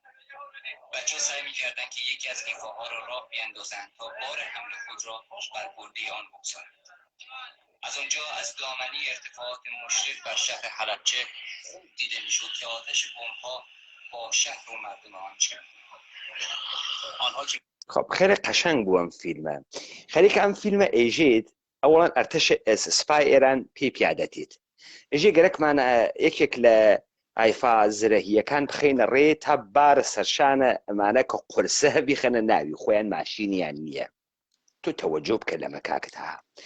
وێسیاگن تەماشا ئەکەن خەریکە بە دووربین ئەیگرێ دووربینێکی عادی زۆمیشی ناکە شارە هەڵەوجە دیارە ژوا لە 2 کیلومتریە نەخۆیان ئەژڵەژێنن مطمئنن بووم بەسەریانە نایێتە خوارەوە شینی هەی بەسەریان تۆ پەلەمەکە حزب دموکرات ئێشێ ئال لەگرا ماتەڵوێ ئەمانە داپاچێ ئەمانە نە بە سڵاحە سەنگین هاتکن نە پشتیوانی هەواپەیمایان واتەکە حزب دموکرات بە 800 نیرویە شەڕکەرە ئامادەیە شەڕدیدە ئیستا ئەتوانێ ئەمانە ڕاماڵێ هەتا پاوە حزب دموکرات پێشمەرگەکانە خۆیان خەسێنی کاک تەهاتۆ ئەو دەفعە ئیشارەت بە نوکتەیە کرد زیاتر لە 450 نەفەر مردمە ئێمە کە تۆ ئەیان ناسیوە من ئەیان ناسم لە ئیمامی لە تاوگۆزی لە دەوانی لە زەردۆیی لە ئێناخی لە بنەرەیی لە پاوەیی لە نەوسویی هاتنۆ گیریان و ئێدام کریان هەر هەنیەم حیزبانە و نەکۆمەڵە و دموکرات هاتنەوە ئێدام کریان و من ئەتوانم لیستێکی فرە لە گشتیان بێرم هەیان بوو 15 و 20 ساڵ حکمیان خوارد ئەم هێزی حیزبی دموکراتە تەنانەت بەرامبەر بە ئەو خانەوادانیشە وەفادار نەبوو ئەم هێزە پەلەمەکە تۆ لەگرا خەریکی ئەوێنی ئەو معاملە کە ئێمە بەحسیەکەین ئەو معاملە کە لەگەڵ یەکتریا کردگیان ئێمە بەحسیەکەین معاملەکە لەسەر مجاهدینی خەلق وسپای بەدرنەوەگە ئۆپۆزیسیۆنی شیعە قدرەتمەندە بۆ حاکمیێتە عێراق ئەچێ ئۆپۆزیسیۆنە مجاهدینە خەلق قدرەتمەندە بۆ حاکمیێتە تاران ئەچێ ئەمانە ئەم دووە معاملە ناکەن وەلێ ئەو دووە نییە رابطە ئەرباب ڕعیەتیە ئەمانە ڕعیەتە ئەربابن ئەرباب دروستیانی کردگە ئەرباب بە وجودیانی هاوردگە پێیان ئێژن کێشنە دواوە تۆ ئەوێنی بەر لە عەمەلیاتە هەڵەبجە سەرانە حیزب دموکرات ئاگادارن لە عەمەلیاتە هەڵەبجە 100% سەرانە کۆمەڵە ئاگادارن لە هەمچین شتێ تۆجۆکەی و تۆ ئەوێنیت بێجگەل لەو عیددە کە ئەکەونە داوە دارودەسەیە دەوڵەتە ئێرانی بەناوە گوردانە شوان اتفاقێکی تر ناکەفێ کەلێم دوا جەماعەتێکیان گیریان و ئەترافاتە تەلەڤیزیۆنیان کرد و بە سوورەتێکی فرە ناخۆش ئەمە خەریکە خەبەرێ بە تۆ ئەدا و داستانێک ئێژێت سەرکردایەتی ئەمانە ئاگادارن بەرەیە کوردستانی چه سەرکردایەتی حیزبی دموکرات چ کۆمەڵە ئاگادارە بەرەیە کوردستانی نەقش و ڕۆڵی ئەمەسە خەڵکی هەڵەبجە بگرێ بیان کوژن نەقش و ڕۆڵی ئەمەسە بگرێ بیان کوژن کە ئەی کوژن خۆی شێزانێت تەواوە بۆیە بەشێک لە تاڵانکاریەکە ئەمەسە ئەمە دەسە ئاخرە با ڕای ماڵین و خەریکن ڕای ئەماڵن نکتەیەکی تر کە لە ماجرای هەڵەبجە مهمە و ئێمە بیفەهمین تۆ ئەوێنی وەختی جەریانێکی مردمی نییە قدرەتمەند نییە عەقەبەی ئیجتیماعی و عومق ئیجتیماعی نییە و دروست کریاگە بە ئەسلحەیە بەعس بە پوڵە بەعس بە پوڵە دەوڵەتە ئێرانی وەختی کاری نامێنێ وەکو بەفر ئەتوێتەوە ئەیتوێنەوە قەشنگ پاکەوێتەوە تۆ ئەوێنی ئەگەر حیزب دموکرات یا کۆمەڵە پایگای ئیجتیماعی عەمیقی هەست لەناو جامعە بیوایە بە فەرمانە سەدام حوسێن چەکنەوە لە ترسە ئەمەی کە شەڕە ئێران و عێراق تەواو ئەوێ معامڵە ئەکرێن ئاش بەتاڵیان نەیەکرد دەرچن تەوەجۆکەی عەقەبیان نەئەکێشا بۆ ئوردوگا بازی و ئەم اتفاقە جۆرێکی ترکەفت کە خوروجیەکەی بێتەوە ئەمە لەگرا بڕۆینە ئەوبەر بەرەی کوردستانی بەرە دوا بەرە نازانم کوێ ئەم بەرە چۆن تۆ مەرتیکە بیرە کردگەسۆ لە ئازادیە هەڵەبجاتکی هەڵبجە ئازادکەی هەژدەی سێ ئەتوێت و کوا مقاومەت و کوا ئیرادە لە بەرامبەر دەوڵەت ئێرانە کوا بێژی پەر سەگ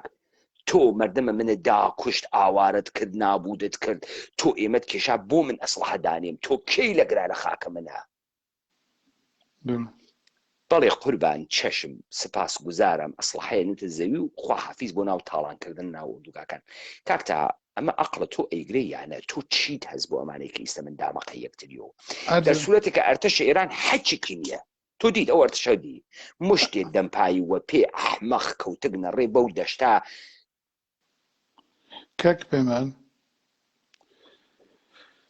کاک پەیمان من نازانم لەم رابطە مەجبورم ئەو بەشەکە دیسان نازانم ڕاگرم بچمە سەر ئەمە کە من ئەبێ چرا ئەمە مهمە سەرکە ئەمە مهمە چون ئێمە خەریکین ماجرای هەڵەبجە ئەبعادە مختلفی هەست ئێمە ئیستا گەینە ئەم بوعدە کە ئێوە خەریکن بەحسیەکەن هەژدەی هەشت ئەمانە ئەتوێنەوە دەستێت کاتکن مردم ڕزگارکە ئەسەن پلانێکی نەزەری منە مەسە پلانێکی دوولایە نەبووە هەم ئەوانیان تواندەوە هەم ئەمان پلانێک وەکە هەن دلیلم هەست دلیل ئەمەسەکە بە شایدی هەزاران نەفەری خەڵکی هەورامان و هەڵەبجە جمهوری ئیسلامی پێش لە جەرەیانی هەڵەبجە 5-6 مەورد هجوومی گەورەی وەسیعی کردووە سەر منتەقەی هەورامان و سۆنی و ئەو نیرو خەتێ مقدەمی جبهەی حیزبی بەحسە کە دوایی ئاوا ئەسیر بۆ ئەوانە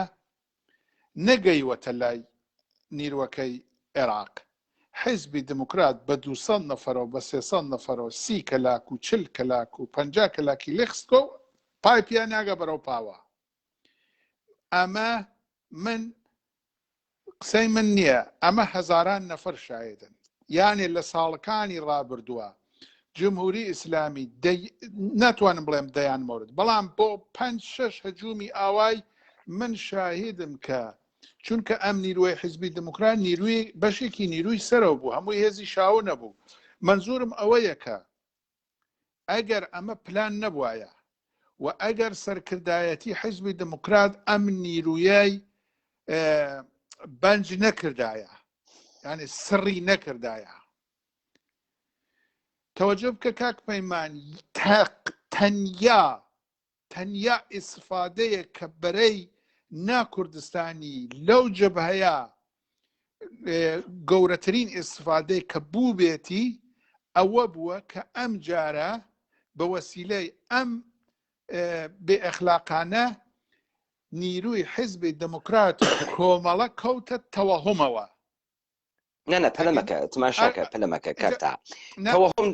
تەوەهم پێشکەشە باوکیان تماشاکە با من یەک نوکتەت پێ بێژم ئاخر بێسە ئێمە لە ماجرای هەڵەبجا بە گوفتەی خۆت دایک مناڵ فڕەدا تەوەجۆ بکە من کاورا کەوتگەسە بەرە لەشکەری خەریکە تیریتیە سەرم منیش پێشمەرگەیەکی معمولیم هەموو چوار خەشاو من کارم بە منیە و نیروانە ئەسڵەن ئەقڵە نظامیان نەوگە کوێ بگرن کوێ نەوگرن بەرەخەرە شەڕیان کردگە بەو دەستورەی کە پێیانداگە شەڕیان کردگە ئیتر نازانیگە بۆچی شەڕەکان زەحمەت ئەکێشن خۆ من ئیستە نیروی خەریکە بەرەو پیرم تێت و من ئێشێ شەڕ بکەم یا ئەم کوژن یا ئیشێ دەربازم کەن یا شەڕ ئەەکەم باشە ئێمە بەم نەتیجە ئەگەین ئەم نیروە شەڕی کرد وەلی ئیدئۆلۆژیشی نەبوو ئەمە یەک نەیبوو نێزانی بۆچی شەڕەکە نێزانی بۆچی ئێشێ شەڕ بکات پس تۆ لەگرا ئەوێنی وەختی قەرار ئەکەوێتە بڕیارێکە تۆ لەسرە پەروەردەیە کوردایەتی خۆت بیدەی ناتوانی بڕیارە دروستبایی و بڕیار نادەی سەرکردایەتی حیزب دموکرات بە کامە پاساو ئەم مردمە کێشێتە دواوەم پێشمەرگانە ئەکوژێن دێت تۆ خەڵکی و ئەهناردە ناوی عەمەلیات و ئەو کوشتن ها دێ ئێمانە بۆ نایڵی ئیسە دەست بوەشێنن بیشکێنن بۆ نایڵی بیشکێنن ئەگەر ئیجازە بێ باوەڕ کە ئەلان من تێم پیایە باش بە دڵی خۆت باسی یەکەم کاک پەیمان وتم بەداخەوە جەنابەت ئەوەندە شارەزای ئەو منتەقەیە نیت نەخێر نیم ئەرزم کردی لەمۆڕە ئەو شوێنەی کە ئەم نیروی دموکرات لە ئەوایلی هجوومەکە بەشداری لە جەنگ کرد لە منتەقەکەی خۆیەوە تقریبان هەفتا و پەنج جەنازەیان خست بوو تا چەند ڕۆژ دوایی جمهوری ئیسلامی کۆی کردەوە. ئەمە منتەقەیەک بوو کە بوومی خۆیان بوو کە حیزبی دموکرات هێزی شاو لەو شوێنە منتەقەی دەرەتفێ و با بڵێن گەچینە و ئەوان بگرە کاکتە بگرە هەلەگرا بگرە. آخر کاورای دەهاتی بارزانە ئیلیاسی مەرتیکە ئەحمەق. ئێمە خەریکین استدلال تێرین و سوال ئەەکەین بە عەقڵ کارەکەین وەکو تۆ فەقەن ناو گەڵمان کار ناکە و بەشە توالتمان حەڵیتە ئەمە ڕووماڵات و حەیوان. ئەمە پیلان بخەرە ناوە چاڵە چاوت تا لە ماتەحتە تێتە دەر مەرتیکەی دەهاتی بەچکە حیزبی گوێ بگرە فێر بوویت. ئێمە خەریکین استدلال تێرین و دەستخۆش کاک پەیمان تۆ بێسە بام توخمە حەیوانە بخەمە و جێگەوالی هات کەسە دەرەوە بۆ گەنی سڕوان دەر یەک دقیقە بێسە کاکتەها مشتێ بەچکە حیزبیە توخمە زۆڵەزا جەمبووگن لەگرا نایەڵن مردم قسە بکە بابێنمایەتیان دەرکەوێ نا مەسەلەوە نییە ئەمە دادگای مردم ئێمە خەریکیم سوال ئەەکەیم و سوال بۆ خەڵکی جێ تێڵین و جوابی ئەدەیم و محاوڵەکەیم جواب بێم من ئیستا خەریکم لە تۆ سوال ئەەکەم من ئێژم من لەو دەقیقە لەوێ نەوگەم سوالت لێ یەکەم ئێژم ئەمانە بۆ ئەم کاریانە نەکرد چەنێ نیرو بوون بۆ کێشیانە دوا سوالەکە وازەحە ئاغاگیان ئەمەلیاتە هەڵەبجە ئەسڵەن نەوگە بۆچی حیزب دموکرات 800 نەفەر نیروی لەوێ کۆ کردەسەوە بۆ ئەمانەی لە جبهەی شەرقی شاگەسە دەرەوە بڵێ کاک پەیمانە حەیدەری دوای ئەوە ئەو بەرگیریانە کردووە بە دەلیلی ئەوە کە ئەمە جواو بەرەو کاکتەها سوالە من ئەمەسە باسە بەرگیری مەکە بۆ بەر لە خۆ ئەمانە بەر لە حەڵەب جوانە ئەوێ بۆ حیزب دموکرات 800 نەفەر نیروی خۆی کێشاگەسە دواوە خۆشەر تەواو نەوگە نا عەقەبنشینی کردووە و لەسەر تاوێرە و بەنج کردی بۆ بە عەقەبنشینی کردگە پێیان کردگە کاک پەیمان خودی جواوە من ئەمەسە کاکتا بێسە بە خۆم کوردی ئەمە نافەهمێ بێسە بە ئەمە حاڵی بووین لە یەکتری شێوەی مبارزەی موسەلەحانەی کۆمەڵە و دموکرات شێوەی مبارزەی گریلاییە دەستە گوردان 40 نەفەر 30 نەفەر 50 نەفەر 70 نەفەر بە منتەقەیەکا گەڕیاگەن چووگن ئەمەلیاتە پایگاگیریان کردگە و هاتبنەوە وانە ئیتە خۆ نەچووگن شار کۆنتڕۆڵکەن وایە ئەوان نییە دروستە ئەمەی کە من ئێژمی پس ئەم نیروە هەر ئەو وەختە مەسەڵەن چووگە لە منتەقەی کامێرانە شەڕی کردگە دەوڵەتی ئێرانی لە کامێرانە بووگە سپای پاسدارانیش بووگە هێزیشی بووگە کە ئەمانە چووگن شاویان کردگە ئیستا هیچ اتفاقی نەکەوت کە بێژی دەوڵەتە ئێرانی خاکی لەمانە گرتگە ئەمانە شەڕی جبهەییان نەکردگە شەڕ پارتیزانی بووگە وانە واسە ئیستا سوال ئەمەسا ئێوە ئێشی قەشەنگ جواب بەن و تا مردمە بفەهمێت چواردانە بەچکە حیزبی تێ قسەکە ئاخە بێسە کاکە تا بێسە تا ئێمە بفەهمی کاکە خۆ ئێمە لەو دەورانە نەوگین تۆ پێشمەرگەوگی ئیشە دروست جوابی ئەمە بیتۆ خۆ پس ئەمانە شەڕ گریلاییان کردگە شەڕ جبهەییان نەکردگە کە خاک لە دەست بان تاگرە حاڵیمان بوو ئیسە تێنەگرا سوال کاورا بۆ شەڕی گریلایی خۆی ئەوێسێنێ بۆ بەر لەم ئەمەلیاتە تەمامە نیروی کەوا لە داخڵای کێشێتە دەرەوە بۆ عەرزت کەم باوەڕکە ئیسە جواب بە مەیلی خۆ دەدەمەوە ئیجازە بە دەمی ئەوانەی هەمووی ئەوەسم فقط کەمە ئیجازەم پێ بە کاک پەیمان باوەڕ بکە ئەم 800 نەفەر نیروە هاتووە عەقەبنشینی کردووە دوایەوە چەندین نەفەر تەڵەفاتیان داوە چەندین نەفەریشیان کوشتووە هاتووە لە تاوێرە تەقریبان 3-4 کیلومتر هەوایی 5 کیلومتر هەوایی عەقەبنشینی کردووە لە شوێنی خۆیە لەسەر بەرزایەکان تاوێرە لە ناوڕاستی نیروی جمهوری ئیسلامی و نیروی هەوایی جمهوری ئیسلامی و هەلیکۆپترایەک کە تێت لە 500 متریان و 200 متریانە مەوادی غەزایی و لۆجستیکی جمهوری ئیسلامی دابەزێنێ ئەمانە پاڵ کەوتون و سیگارەکێشن لەسەر تەپەکانەوە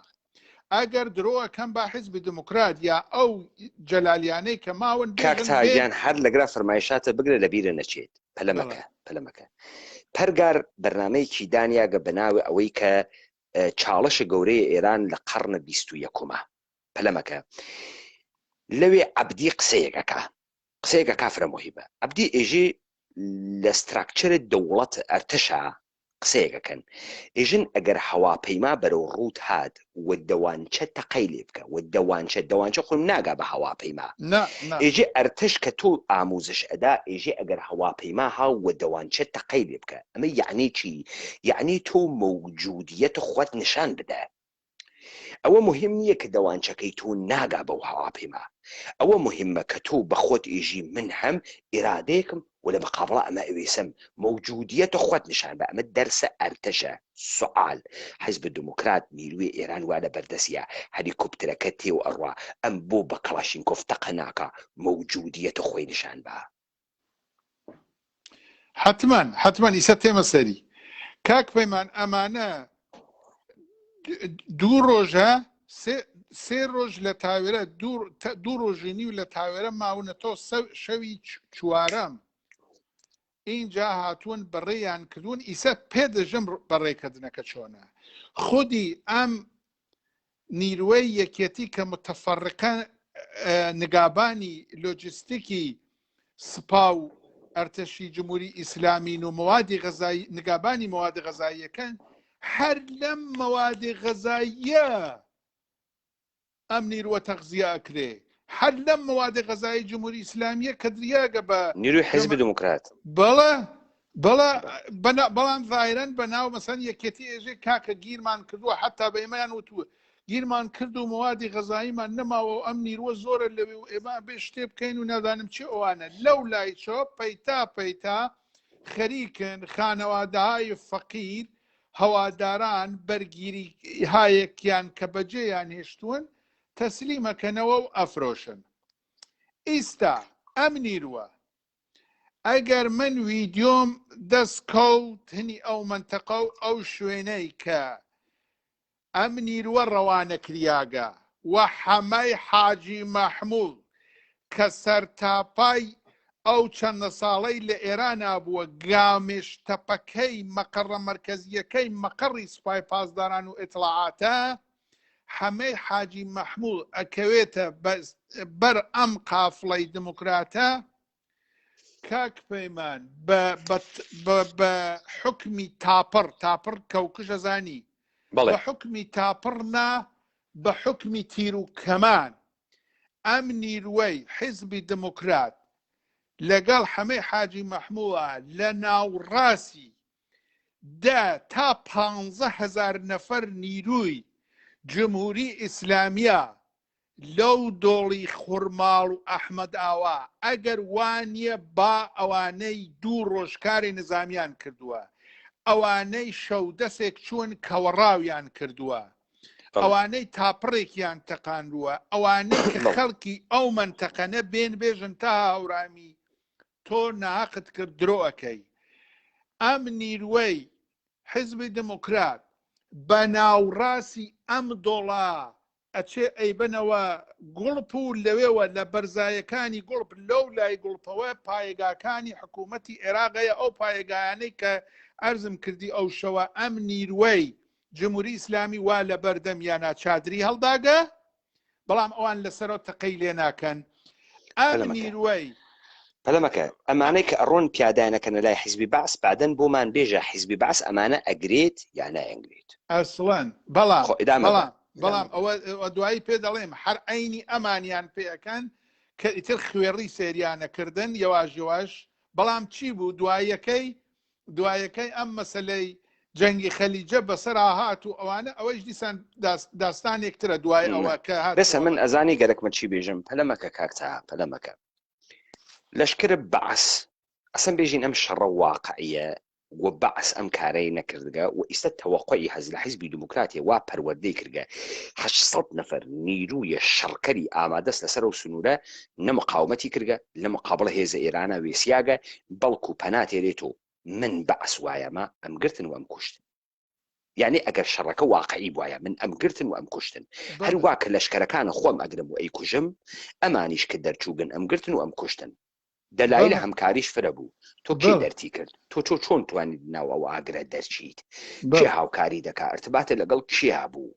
بۆ مقاومەتە نەکرد لە بەرامبەر ئەرتەشی ئێرانە من ئەم گشتە چەک و ئەسڵحە و خۆکەڵەگا و خوێت ناکەم من ئەبجم هەبە داگەسە دەست تۆ من بۆ ئەمە ڕەمیمەکردن بڵێ قانون نظامی و ئێژی پەلەمەکە جنابە ئێژی بە بەرچاوە گشت کەسێکۆ بە ئاشکرای عاڵم 15,000 نیروی ئێرانی وێسیاگە ئەمانە بە تەختاییە دەشتە خوڕماڵە بە ئەحماوە تێنە خوارەوە بە تاپڕ سەهلە بە خۆپەڵە بەرد ئەکوژرێن تجمع ئەم نیرو ئەکوژێن یەک دەوڵەتە ئێرانی بۆ نایەن کوژێت ئەمە یەک دوو دەوڵەتە عێراقی بۆ تەحویلیان نەگرێ سێ ئەمان بۆ شەڕیان نەکرد تۆ ئەمە سوعالێکی بسیار گەورە چون ئێمە یە زمانێ فکرمانە کرد ساڵە 96 حاجی کازمیتی ئەمانە چەکەکە تۆ مێژە دامەیە کە ئەمانە چەک و بن کێشاگیانە سە دواوە وانە ئوردوگا ئیسلامکانیەزی بەخشێکی بچووکیان ماوێت ئەمما یعنی بەدەنەی ئەسڵی نظامی کێشیاگە سە دەرەوە لەم شەڕە بەر لە عملیاتە هەڵبجە بزانە ئێمە زانی بە کوێ گەرەکمانە بگەین بەمەی کە سەرکردایەتی حیزب دموکرات فەرمانی پێدریاگە پاشەکشەکاتەوە ئەمە گەرەکمانە بەمە بگەین بەمە گەرەکمانە بگەین وە چه دەوڵەتە ئێران تەعهود دریاگە کە ئەمانە نەگرێ و نەکوژێ حد ئەم بەشە هێزە نظامیە و دەوڵەتە عێراقیش معامڵەیەکیان لەگەڵا بکات کە معامڵەی خراوێک نەوێت چون دەستوریان پێدریاگە نەوەی کە معامڵیان تەکیانە کردوێت دەستوریان پێدریاگە واتان پێکەیت ئیجازە بە کاکوێمان یەک شتر بڵێم ئەمە سەنەدێکە با مردمی پاوە با ئەوانەی کە زیندان کریاگن و ماونۆ لە هەواداران و دۆستانی حیزبی دموکرات فەرماندەهیەکی جمهوری ئیسلامی تەواوی ئەوانەی کە تەسلیم کرانە و گیران و ئەوانە ئەبەنە لە پاوە لە مەیانی پاوە لە شوێنێکیا جەمۆ ئەکەنەوە سخەنڕانیان بەوەکەن یەکێ لە فەرماندەکانیان ئێژێ خۆ ئێمە ئیسە ئەزانین کە سوکارەکانتان ئەوانەی کە زەدەی ئینقلابن بە سڵاحی ئەوان وان لەکوێ بەڵام ئێوە جوابێ ئێمە بنەوە ئەگەر ئەوان شەرەف و ناموسیان بوو بۆ ئێوەیان ڕەها کرد ئەمە سخەنڕانی یەکێک لە فەرماندەهانی جمهوری ئیسلامی بۆ نازانم ئیطلاعات بۆ یاسپای پازداران هەرکە بەلاخەرە کاربەرسێکی نظامی قسەی کردووە بەڵێ تۆ بێژە مەلایە منزورم چییە لەوێ ئێژێ ئێمە زانین لەکوێن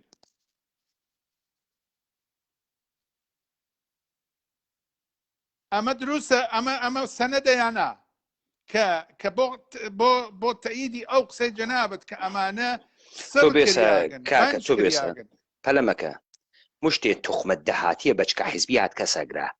حەبیبە حیزە ئلیاسی ئەگەر پیاگی بێ کامێرا بگرێت دفاع بکە لە حیزبە حیزەکەت و قاسملووی گەوات و خودە گەوات و خانەوادت من ئەوە تۆهینم پێت کریسە وەلی لە دیبێتەکە تۆهینە پێ ناکەم چون فرە بێت تربیەتی توخمە دەهاتی پێتم وتەمە دادگای مردمە دروست بەرخوردکە سوالەکەین حیزە حیز پدەر تۆ ئەکێشاک تەسە عقب تۆ شەڕە نەکردگە تۆ تەڵەبکاری قەحبە بدەر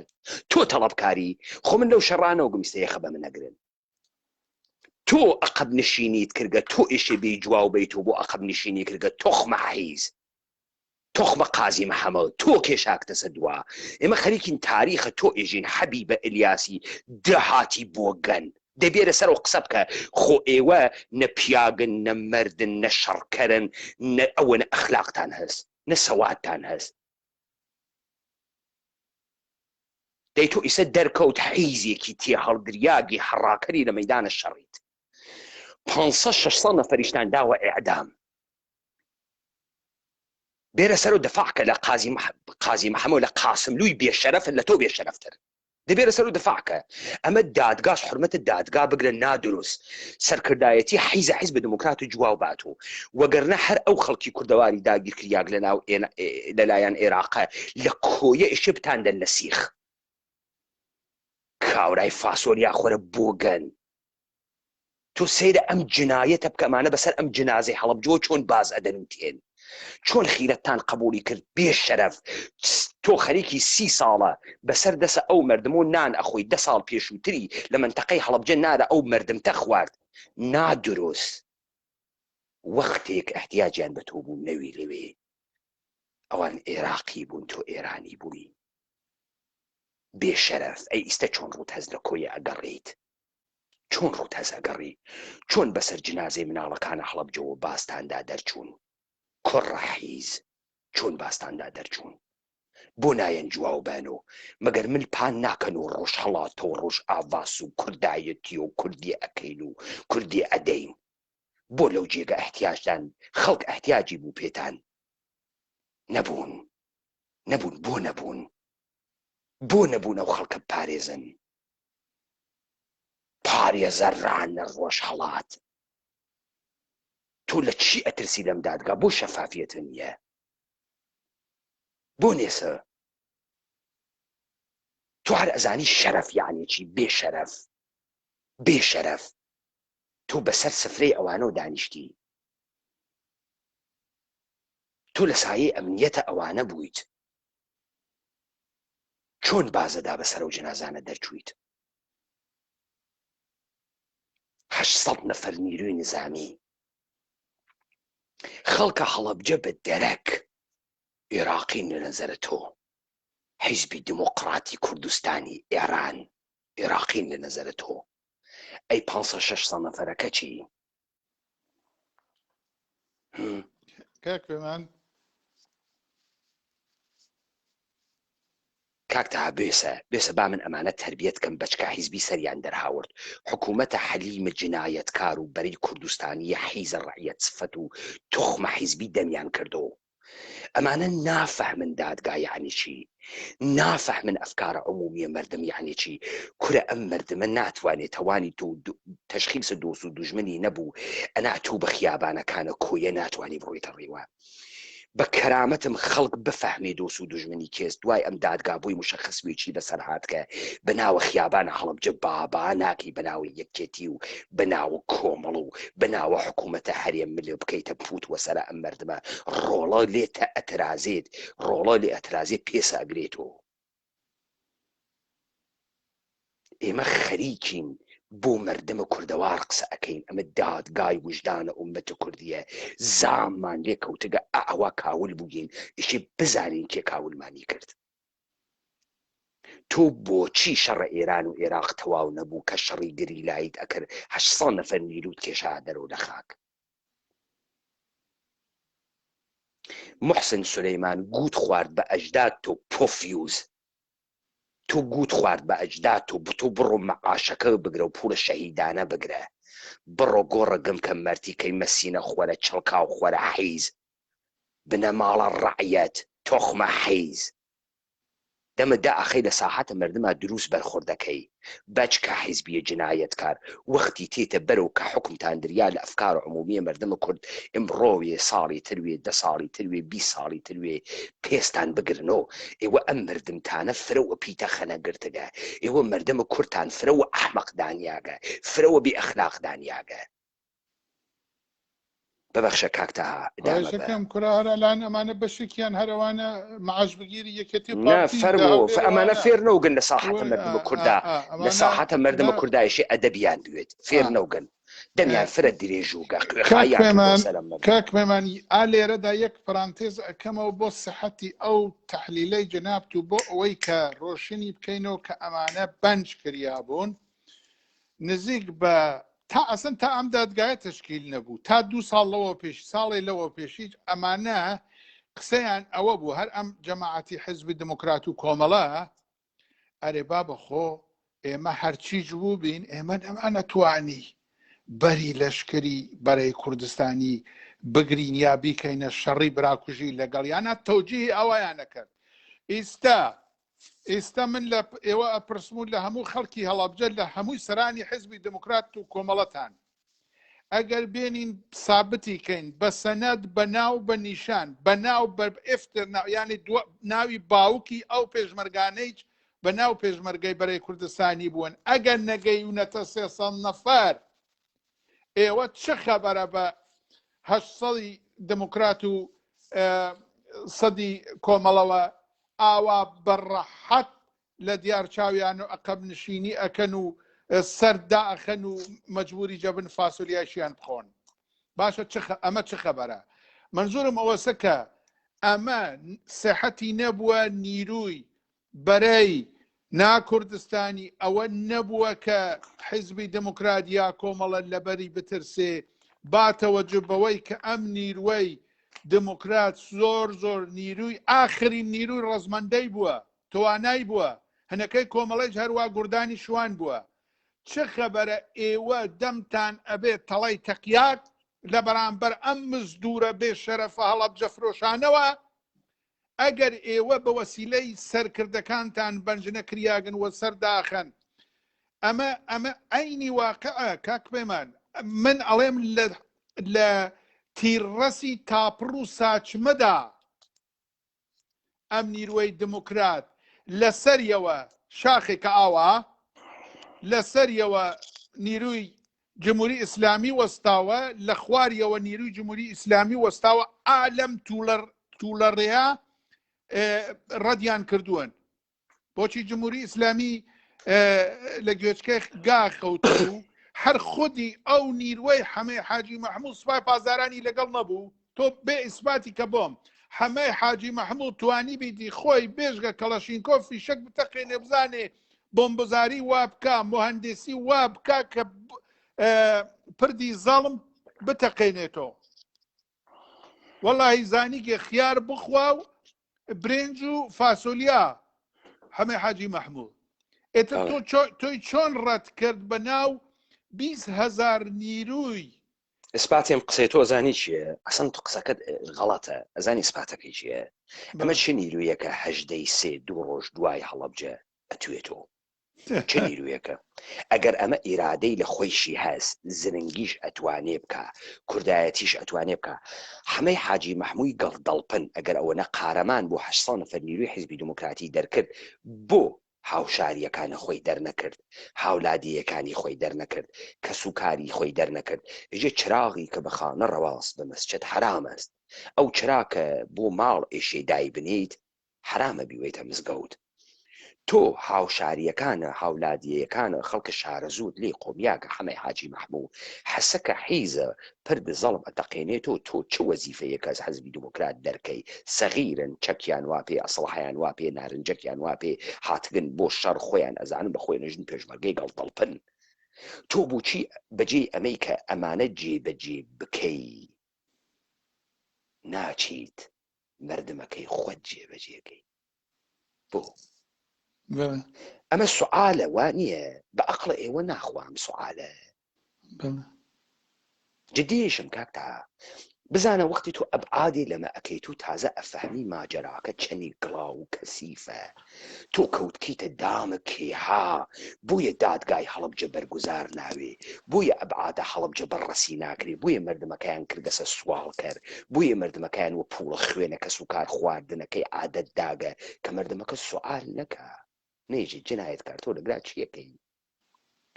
مردمە کۆیە ئمڕۆ یەخە وەزەرگوێز یەخە نەگرێ بە کۆمەڵە و دموکرات بێژێ لەگرا بابای چیەکەی مەردی کە ملێ بۆ کردگەسە پوت بەسەر ئێمەوە مەعاشە چییە خۆی تۆ لەگرا تۆ ئەو ڕۆژە کە مەشیایە مرد وایەتە پیاگ وایەتە ئینسان وایەتە کورد وایەتە حەجێکرد لێ نەهاتە دەرو نادروست هەر تەواو سفڵەویت هەر تەواو بێشەرەفویت نەمەردانگی بوو نەکوردایەتی تیا بوو تۆ حتا نسبەت بە ئەفرادە تەرەفدارە خۆت وفات نەبوو 500 نەفەریان ئیعدام کریا کێ مەسئولە خوێنە یاڕەحمە و کەسانی وەکو یاڕەحمە و ڕۆسەمە ئێران دووس و کێ مەسئولە خوێنە ئەوانە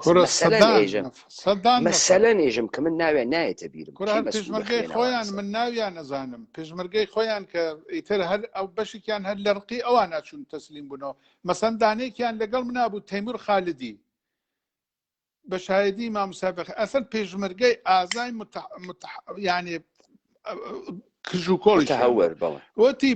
بە شەرەفم کاکتا وتی بە شەرەفم هەر لە ڕقی ئەو دموکراتە ئەچم تەسلیم بەوە مەبا ئیعدام بکەن بعد تۆ تەوەجۆ بکە کاکە تەها ئەزانی چۆنە مهمە ئەبعادە ئەمانە بکرێتەوە ئەبعادە ئەمانە بکرێتەوە ئێمە بفەهمین چه اتفاقی کەوتکە ئەمانە کێ بوون بۆ بە هاوکاریە گشتیان ئەم مردمی هەڵەبجەیانە خەفە کرد و کوشتیان ئەم مردمیانە ئاوارە کرد مردم و کوردیان خەفیف کرد مردم و کوردیان هاڕی مردم و کوردیان بێباوەڕ کرد مردم و کوردیان سەغیر کرد مردم و کورد بێ ئەقڵ بوو بزانە کاکە تاها ئەمانە بە سوورەتە سیستەماتیک شەو و ڕۆژ خەریکن حماقەت بەناو مردم و کووردا بڵاوەکەنەوە من لەم دادگا بۆ یەخە پیان ئەگرمێژم ئەدە ببوێ لە ساحاتە مردمە کووردا ئەدە ببوێت بابەگیان ئێمە ئەسڵەن پرسیارەکانمان غەڵەتە مردم حەقی هەست پرسیار بکە لە خۆی ئەم پرسیارانە مەشیایە ئێوە بتان کردایە 30 ساڵە گەڵتان پانە و کردەس و فاسۆلیا ئەخۆن چی ئەکەن ئێوە چ کارێکی تر بێجگە لە فاسۆلیا خواردن و فەساد و مەشروب خواردن و سکس چی تر ئەکەن بە ناو کوردەوە چی تر بێژگە لە بڵاوە پێدانە فەساد چی ترەکەن ئەمە مەگەر لە ئەولەویەتانە و بەڕەسی بکەن بۆ بەڕەسی ناکەن بۆ نایکەن مەچەی هجری دانیشە تەحلیل لە ئەمریکاکە کورە تەحلیل لە قنخوات بکە بێ بزانین تۆ بۆ وات کرد ئێوە بۆ واتان کرد بابە تو خەجاڵت ناکێشی ئێوە خانەوادەتان لەوێ بوو تەکە مردمە ئەنە و تەوێڵە و بیارە و هەڵەوجا هەڵ و کەوتان بوو نانتانە خوار ئەچوونە ماڵیان بۆچی ئێوە وەفاتان بەرامبەر بەو مردمە نەبوو بۆچی دڵە ئینسانیتان لی نەدا کورە ئینسان بوون تو هەربێژە کوردیش نەبوون تو چۆن خیرەتە قبولی کرد ئەسڵحە لە دە ساڵ نیرویە هاتکە ئەم بەردەمە سڤیلە کەوێتە بەردەسی بەرتەعەدای بە دەسڕێژی ئەمانە گەرەکیانە ئەم مردمە لە وەسەت و بەهاڕن تو چۆن تاقەتە گرتی کورە نادر و سەرباز ژاپۆنی 28 ساڵ دوای تەواو بوونە شەڕە جەنگە جیهانی دووەم بە فەرمانە ئیمپراتوری ژاپۆن و بە مەقامە باڵای ژاپۆن چەکی دانیا یەک نەفەرە شەڕی کردنە دوورگەی ڤێتنامە تەسلیم نەبوو تەسلیم نەبوو ئەمە سوالەت و ئیشی تو ئەمانتە تۆ نەکردگە من هیمەتەکەم لە وەخت خۆم لە وجودە خۆم وجدانە ئینسانیم تەعای هەورامی تەمامە ئەم مردمە عادیەی وا بەنج کریاگن و گۆش کریاگن تازە خەریکین ئەنوارڕین و خۆمان نافامین چە خەوەرە بۆ سوالە کوژن بۆ نایەڵن ئێمە جامعەوین دموکراسی یانێ ئەمریکا جامعە تەشکیل بوێت جامعە پرسیار بکە جامعە نەهادە مەدەنی بوێت جامعە بتوانێت کارە ڕۆشنگەری بکە جامعە بتوانێت خۆی هەڵکڵاشێ هەڵی دەوێت گەڵ دڵپەنە حیزب دموکراتی و پارتە دموکرات مشتی جنایەت کارە حەقیرە بەچکە دەهاتی بۆگەن یعنی ئینسان حەیرەت ئەکا لە میزانە ئەم نامەردیە لە میزانە ئەم بۆگەنیە تۆ تەسویرەکانە کامیل و ئەم ساڵە کامیل تێتە بەردەمە موو بربەدەنە سیخەوی کێ ئەوامە لە ئەمانە بوون چۆن ئەمانە جورئەت ئەکەن بەناوە ئێمە تێن و ئەڕۆن قسەیج ئەکەن بابا ئێمە ئیشی دەموچاوە خۆمان گشتی ڕەشکەینۆ چ بێ ئار و نەنگین چ بێ بەر و دواین جنایەتکار بە بەردەممانۆ سفڵە بە بەردەممانۆ بۆگەنە بە کرێگیریاک بە بەردەممان و تێت و ئەڕوا سڵامیشی ئەەکەین چی ڕێجەکەینەوە دەمی و پیاگیشە لە نەزەرمان مردیشە ئێمە پێوانەی مردانەمان چییە مردمینە ئێمە بەچی ئێژین مرد بەکێ ئێژین نامرد بەکێ ئێژین خاس بەکێ ئێژین خراو بەچی ئێژین دروست بەچی ئێژین نادروست بەچی ئێژین حەق بەچی ئێژین باتڵ مردمینەی وە حاڵیتانە باوەڕ بکە کاک پێمان هەر لەو دەوروبەری ئەو نیروە کە ئالەوێ بەنجکرا بوو بە دەیان و سەدان مناڵ و پیر و پەکەوتە و زەخمی پرژ و بڵاو بوو ئەرێکا کە تۆ وەڵامم بدەرەوە نیرویەکی 800 نەفەری بلەخەرە دوو پزیشکیارت هەیە کاکتا سوالە ئەسڵیەکە لە مەسە کاکتا تۆ بێسە ئەمانە شەڕیان نەکردەوە بەردە سوال ئەمەسە حەسک جۆ بگرە هەمەی حاجی مەحموود 800 نەفەر پیاگە شەڕکەرە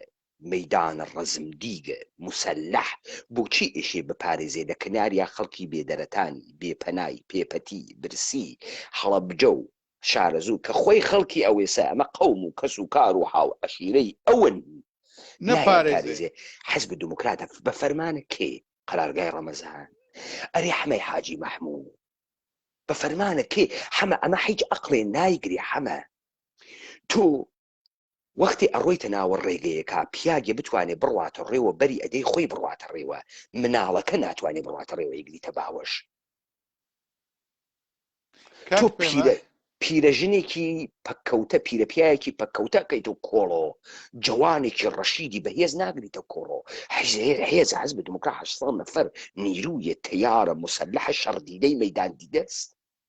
تۆ بۆ اختصاسە نیرو ئەدەی ئەمانە دەرباسکەی وەری قومقمە ئاوێ ناکەیتە دەمە مناڵێکە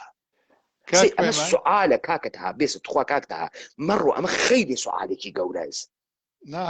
هەمەی حاجی مەحموود کێ فەرمانی بە تۆدا تۆ پیاوی من باوەڕ ناکەم تۆ پیاوی تۆ ئینسانوی من باوەڕ ناکەم تۆ ئینسانوی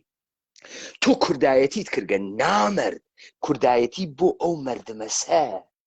بۆ ئەو مردمە بێدفاعسە مەسەلەن تۆ دفاع لەو مردمە ئەەکەی ئەمە خۆی هێزێکە ئیدعای تێگەرێکی دفاع لە کوردێکی ترکە تۆ چکارت بە ئەمە هەز ئەمە سوعالە کاکەتەها ئیستە تۆ ئیدامە بدە هەر لەسەر ئەو حاجی مەحموودە ڕپۆرتاژێکی ئەوە تا لە NRTە کوڕی حەمەکەریم نازانم چی دایناوە ئەڵێ کە لە پردەکەی زەڵم گەڕامەوە تەقاندمانەوە ئالێرە 3 تا 4,000 نەفەرم ئەسیر کرد تۆ تەواشەی ئەم مردمە کێ ڕاهبەریانە 3-4,000 نەفەر ئەرتشی ئەوەی جاشەکان بوون لە ناویان نابوون جاشەکانم خۆی سێج ڕەنگە جەماعەتێکیان مابن جاشەکان بوون بەرەڵام کردن من 3-4,000 نەفەر ئەرتشی عێراقم ئەسیر کرد ئاخر تۆ حەمە خیارخۆر هەمووی نیروی ئەرتەشی عێراق لە تەواوی جبهەکە 3-4,000 نەفەر بووە یعنی ئەڵێ من پردەکەم تەقاندەوە بەرم بە مردمی هەڵەبجە کرد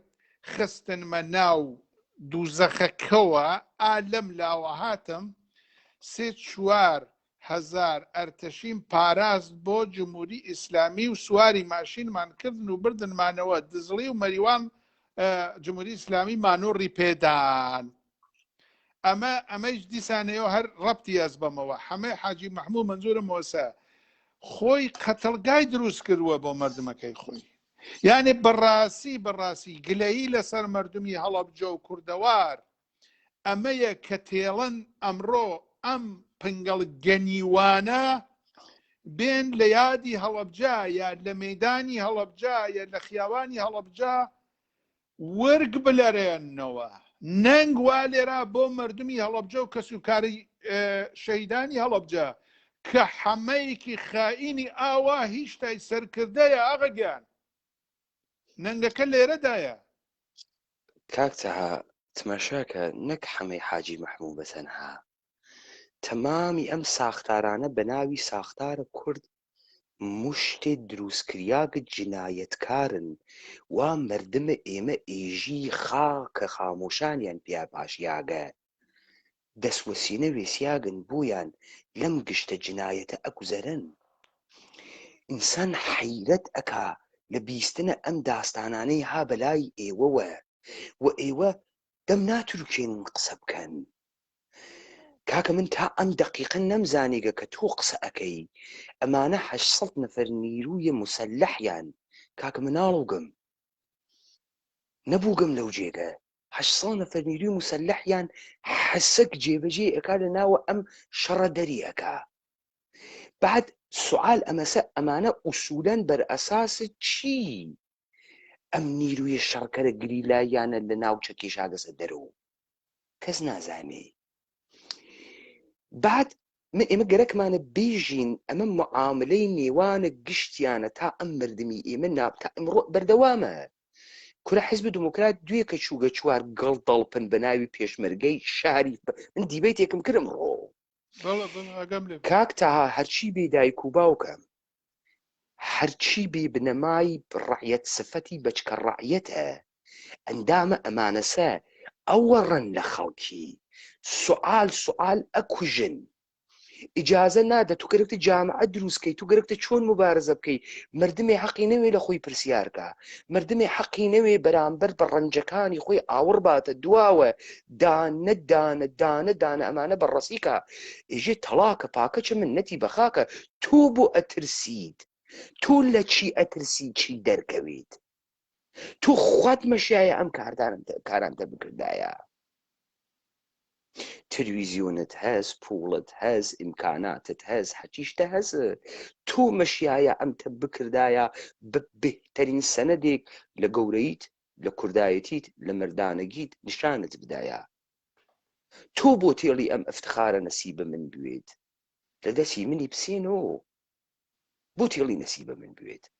بۆ لە ساحەی مەردانگیا پیاگنێن حزورتان بوێ وەلێ لە هەرکوێ حیزی و دزی و چەپەڵخۆری و چڵکاوخۆریە وانە ئەوەڵە سەفا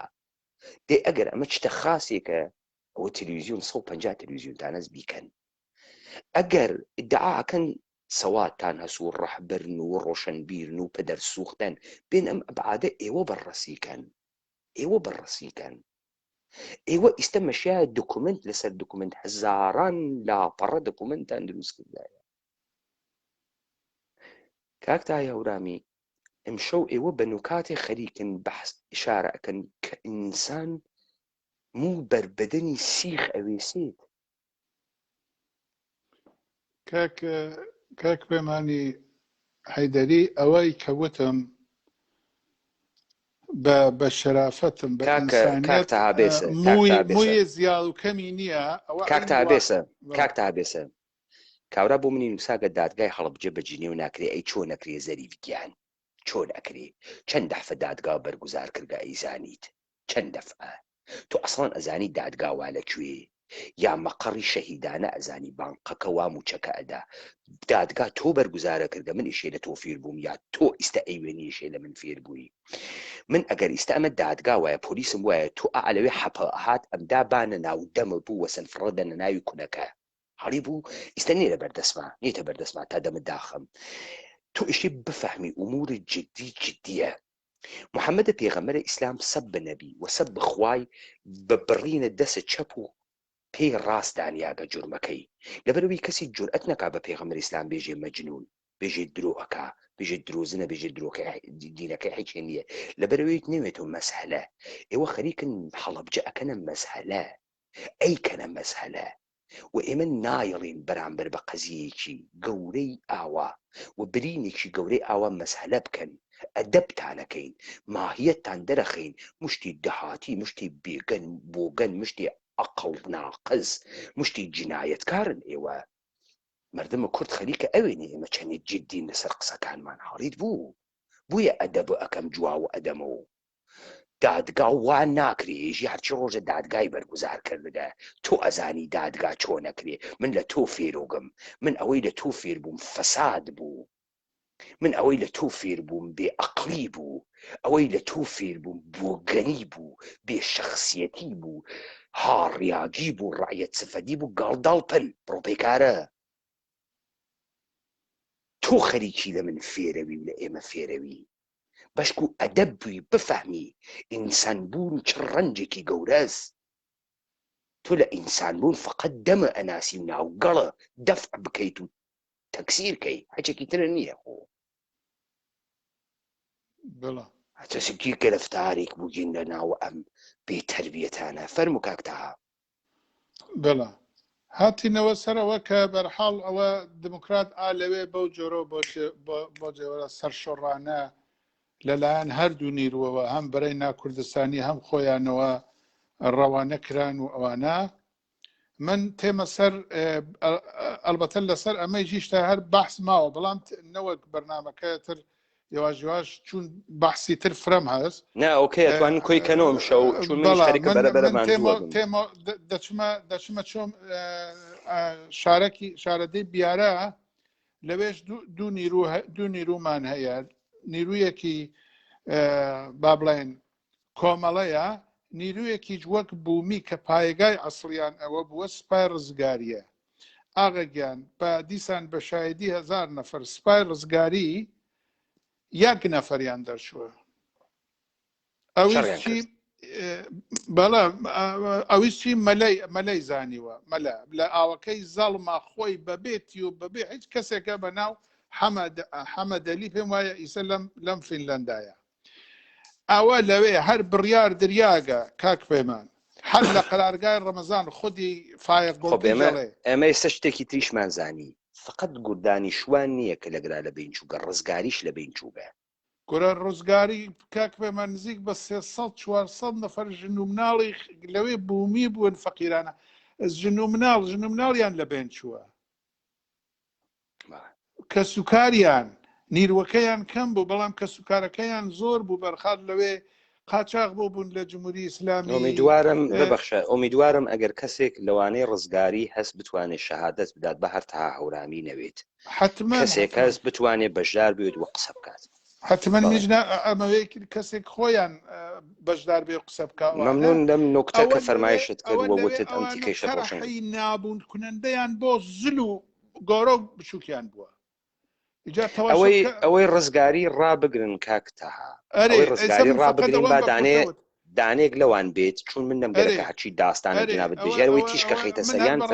هەر بەڕاستی ئەوە معلوماتێکم نییە لە سەریان بەڵام ئەوە وەکوینێک کە 2 ساڵ 3 ساڵ بەناویانە لە جادەی بیارە وەختە مەسئولی ارتباطاتی کۆمەڵە بووەم دۆرانێک و لەوێ هاتوو چۆم کردووە و ئەوەختە بەشێک لە ڕابەریەکانیان ئەناسم و ئەوانە وەکو ئەوە کە ئەڵێم لەوێ ئەوان وەک بوومی هەر لەوێ بوون خانەوادەکانیان تێتەوە سەر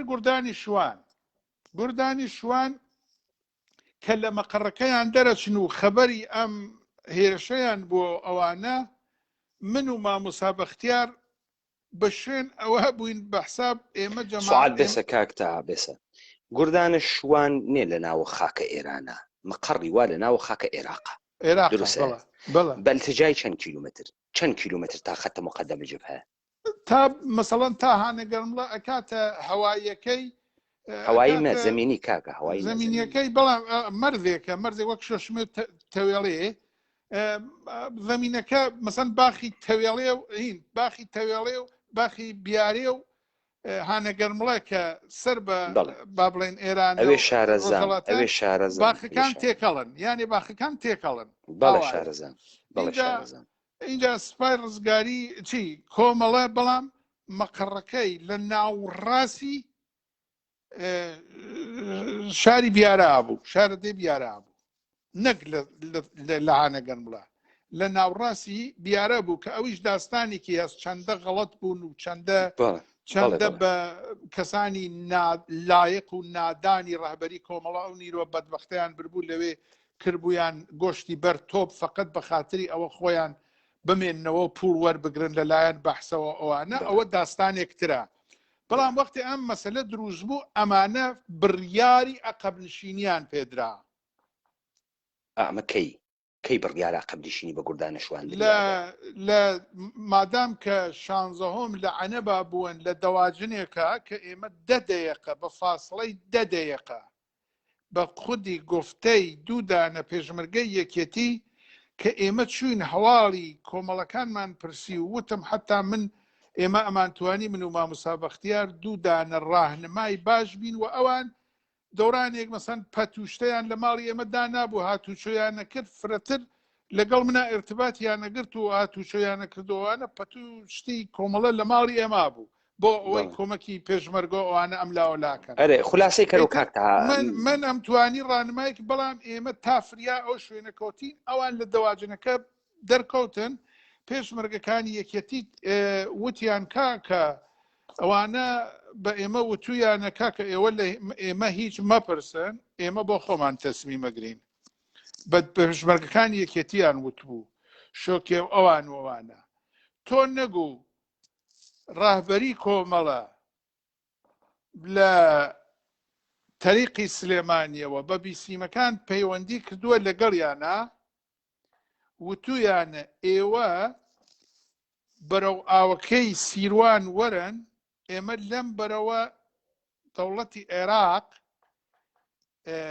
قەولی داوە قایقمان پێبا بین لە ئاوەکە بپەڕینەوە ئێوە بپەڕنینەوە ئەمبەر ئەم مەسیریچە لە بیارەوە بۆ سیروان 8-9 کیلومتر مستەقیمە یعنی هەوایی ترەوە پێچ و ئەوانە زۆرە کاکە بەتایبەت لە زمانی شەڕا کە ئەم مەسیرێکە ئەم لەم بیارەوە حتا لای سیروان نیروی جمهوری ئیسلامی لە تەپەکوڕە نازانم لە عەنەبا ئەمانە هەمووی هەیە گوایە طبقی ئاخرین خەبەرایە کە بیبیسیمەکان بوویانە لەگەڵ کۆمەڵە لە 2-3 شوێنەوە کەوتبوونە کەمین حتا ئامۆزایەکی من کە لەگەڵی ئەم مەرحومی ڕۆسەمبەگە کە ئێعدام کرا دوایی لە ئێرانوانە بوو ئەوانیش گەرەکیان بوو بەرەو عێراق بن و ئەوانە ئەو ئامۆزای منیچەت لە لای ڕۆسەمبەگا بوو ئەوانە خەبەری ئەو کەمینانەی کە کۆمەڵە کەوتبوو بە کەمینا ئەوانە بوو. بەڵام ئیتر لە دووسێ کەمینا خۆیان دەرباز کرد بوو گوایە دابووشیان لە نیروەکانی ڕژیم و دەرگیری دروست بوو ئەوانە. ئێمە لەگرا گەینە دوو نوکتە پەلەمەکە کاکتا دوو شتی بە کەڵکی ئێمە تێت. ئێمە یە گوردانێکی شوانی کۆمەڵەمان هەست 70 خودێ نەفەرن کە ئەمانە ئەکەونە محاسرە وەلێ وەکو حیزب دموکرات هیچ نیرویەک بە ناوی هەسک و یەکێتی ئەمانە نجات نادا. بەڵێ ئەمانە بە قەرارە ڕەهبەریەتە خۆیانەوە قەرارە بڕۆنە گوێی سیروان بێسن بە قایقە ئەرتەشە عێراق نجات بدەین کە ئەفەوتێن لەسەری مەچۆ. ظاهرەن نترەوە داستانەکەی خۆیان ئێژنی. بەڵام 800 نەفەر نیرو 800 نەفەر نیروی حیزب دموکرات حەسک بە بەرچاوە ئەرتەشە ئێران و نجاتیانەدا. ئەوە ئێمە ئیمشەو حاڵیمان بوو چ خەوەرە. ئێمە تا ئەم دەقیقە ئیسا حاڵیمان بوو چه خەوەرە داستانەکە بزانە. من کارم بەوە نییە سەرکردایەتی کۆمەڵە بە باشی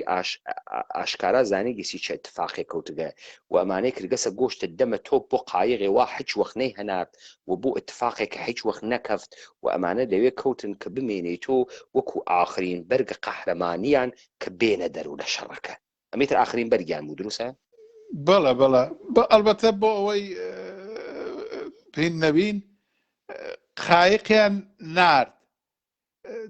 دوو نەفەر لە قایقەکەی کە برادەری من بوون دانێکیشیان ئەسیر بوو کە خەڵکی سنە بوو ئیسە ناینایەنم دوانیان هەر لەوێ دەرجا کە لە قایقەکان پەڕینەوە. بەڵام لەوێ نیرویەکی زۆر کەمینی دانابوو دایان لە قایقەکان هەر لە ئاوەکە ئەو دوو نەفەرە گیانیان بەخت کرد. منزورم وەسە باهین نەبێ. بەڵام ئەمە چی دوایی مقۆمقۆ لە ناو کۆمەڵا دروست بووە کە ئەم قایقانە کەی هاتن و بە چه حەساب و قەول و قەرارایەک لەگەڵ دەوڵەتی عێراق هاتن ئەوەی تێڵین بۆ وەختێکتر من ئیسە باسیەوە ناکەم. ئەوەی کە نوکتەس و ئێمە ئەیزانین و تا ئەم دەقیقە پێگەیشتین ئەمە بوو لەسەر فەرمایشاتە جەنابەت کە بەردە ئەمەلیاتە هەڵەبجە نیرویە پارتیزانی حیزب دموکرات و کۆمەڵە ئەکشێنە دەرەوە لە خاکە ئێران. ئەکسەریەتە غاڵبی کارم بە تیپێکی دوو نەفەرە و سێ نەفەرە و پەراکەندە دووسێ منتەقە نیە. ئەکسەریەتە غاڵب کە ئێمە قسەکەین ئەکسەریەتە غاڵبە کە باڵانسە گۆڕێ بەر لە ئەمەلیاتە هەڵەبجەم کاریانە کردگە کە نمونونەکەی ئەمەسە کە گوردانە شوان لە منتەقەی تەوێڵا ئوردوگای هەست یانێ مەقەڕی هەست بۆ خۆی تەبیعەتەن نیرۆکانی حیزب دموکرات زیاتر و بن تەجمیع 800 نەفەریە نیروی مسلح حیزب دموکرات لەوێ. خۆب ئەمە بە ئێمە ئێژێت سەرکردایەتی کۆمەڵەوە سەرکردایەتی دموکرات ئاگادارن کە ئێشێ بکشێنە دەر لە خاکە ئێران بە قەوڵە خۆیان ئێران ئێشێ بکشێنە دەر و تێنە دەر و ئوردوگانشینی دەمێکە دەسی پێکردگەوە ئێشە یەواشەواش ئامادە بن و ئەمانە ئاگادارن چه اتفاقی خەریکە ئەکەفێ وەلێ بەدەنەی خوار و ئەکسەریەتی نازانیت. ئەمە تا ئەم دەقیقە کە ئێوە ئشارەتان پێکرد و ئەمما لەگرا نوکتەیە کە بۆ ئێمە مشەخص بوو سەرسەپوردگی مەردەمی نەبوون کورد نەبوون شۆڕشە کوردی نەبوونە ئەو بەر و ئەمبەرە هەمبەرەی کوردستانی هەم کۆمەڵە دموکراتە کە ئەمانە بە بڕیارە دەوڵەتایە منتەقەیە هەرتک تەرەف و قەشەنگ وەکو ئاوی خواردن ئەتوێن و قەشەنگ لە هەرچی فعالیەتە ئەکەون و ئەتوێنەوە لەم وەسەتە چه اتفاقێک ئەکەفێ چ بە ئەندام و ئەفرادە ئەم حیزبانە چ بە مەردمە هەڵەبجە خورماڵ بیارە تەوێڵە تۆ وەختی ئێژی قەزایە هەڵەبجە ئەکات نەک 700,000 نەفەرە بێ مەحدودەیەکی 100,000 نەفەری ئەگرێت و بەلادیەکان 150,000 نەفەر ئەگرێت و ئێمە دائیمە لەسەر ئامارە هەڵەبجە ویسیاگین وەلی خوورماڵ و سەیسایق و نازانم ئەمانەمانە دەرنەزەر نەگرتگە تەوێڵە و دیارە و بەڵخ و ئام جۆرە جێگانە وەلادیەکان ئەنچە کە ئێمە خەریکی لەم پەردە ئەیوێنین درۆزنیەکە بە مەردەمە کوردەوار درۆزنیەکە کە هیچ وەخت بە مەردەمە کوردەوار نایژن چه خەبەرە و ئەمە اتفاقێکە تا ئەم دقیقە بە هەماهەنگی گشتیان و سەرپۆش ئەنرێتە سەری کە کەس نەزانێت دانێ هەڵەبجەیی یەخە بەمانە نەگرێ خەڵکە کۆیە یەخە بەمانە نەگرێ خەڵکە زەڵگوێز یەخە بەمانە نەگرێ کە ئێوە چ کارن و نەقش و ڕۆڵتان چ بوو و بۆ واتان کرد بە بەرچاوە عالەم و ئادەم و مچەی هجری تێت و ئەڕوات خالد عەزیزی تێت و ئەڕوات ئەو سەیبراهیم عەلیزادە تێت و ئەڕوات عومەری خانی زادە تێت و ئەڕوات ئابەی موحتەدی تێت و ئەڕوات و گەڵدەڵپەکەنەوە بە ناوی خیابانەکانی سلێمانی و بە ناوی خیابانەکانی هەولێرا بە بەرچاوە مردمە ئاڕۆن و خۆفشەکەن و کۆنفراس ئەنێن و تەلەڤیزیۆن دائەنێن و قارەمانێتی ئەفرۆشن و یەکێکیش نییە یەخە بەمانە بگرێ عەلا ڕەقمە جنایەتکارانە حکوومەتی هەرێمی یەخەیش بەوان بگرێ تا بزانێ میزانە کاولکاری خوگۆڕیان و جینۆسایدێکە لە ئێمە کریاگە چەندی ئەبعادی گەورەست کە من حتا کاکەهادی هەمەڕەشی تێرم قسە ئەکا خۆی ئەزانێ ئەمانە جنایەتکارن بەڵام خۆی ناتوانێت حکم جنایەتکار دەرمەوردەمانە بە تەوەژۆ بکە ئەمە لەسەر گشتمان تەئسیری کردەگە ئێمە بە چ مەسیرێک کاچووگین بەگراگەیگین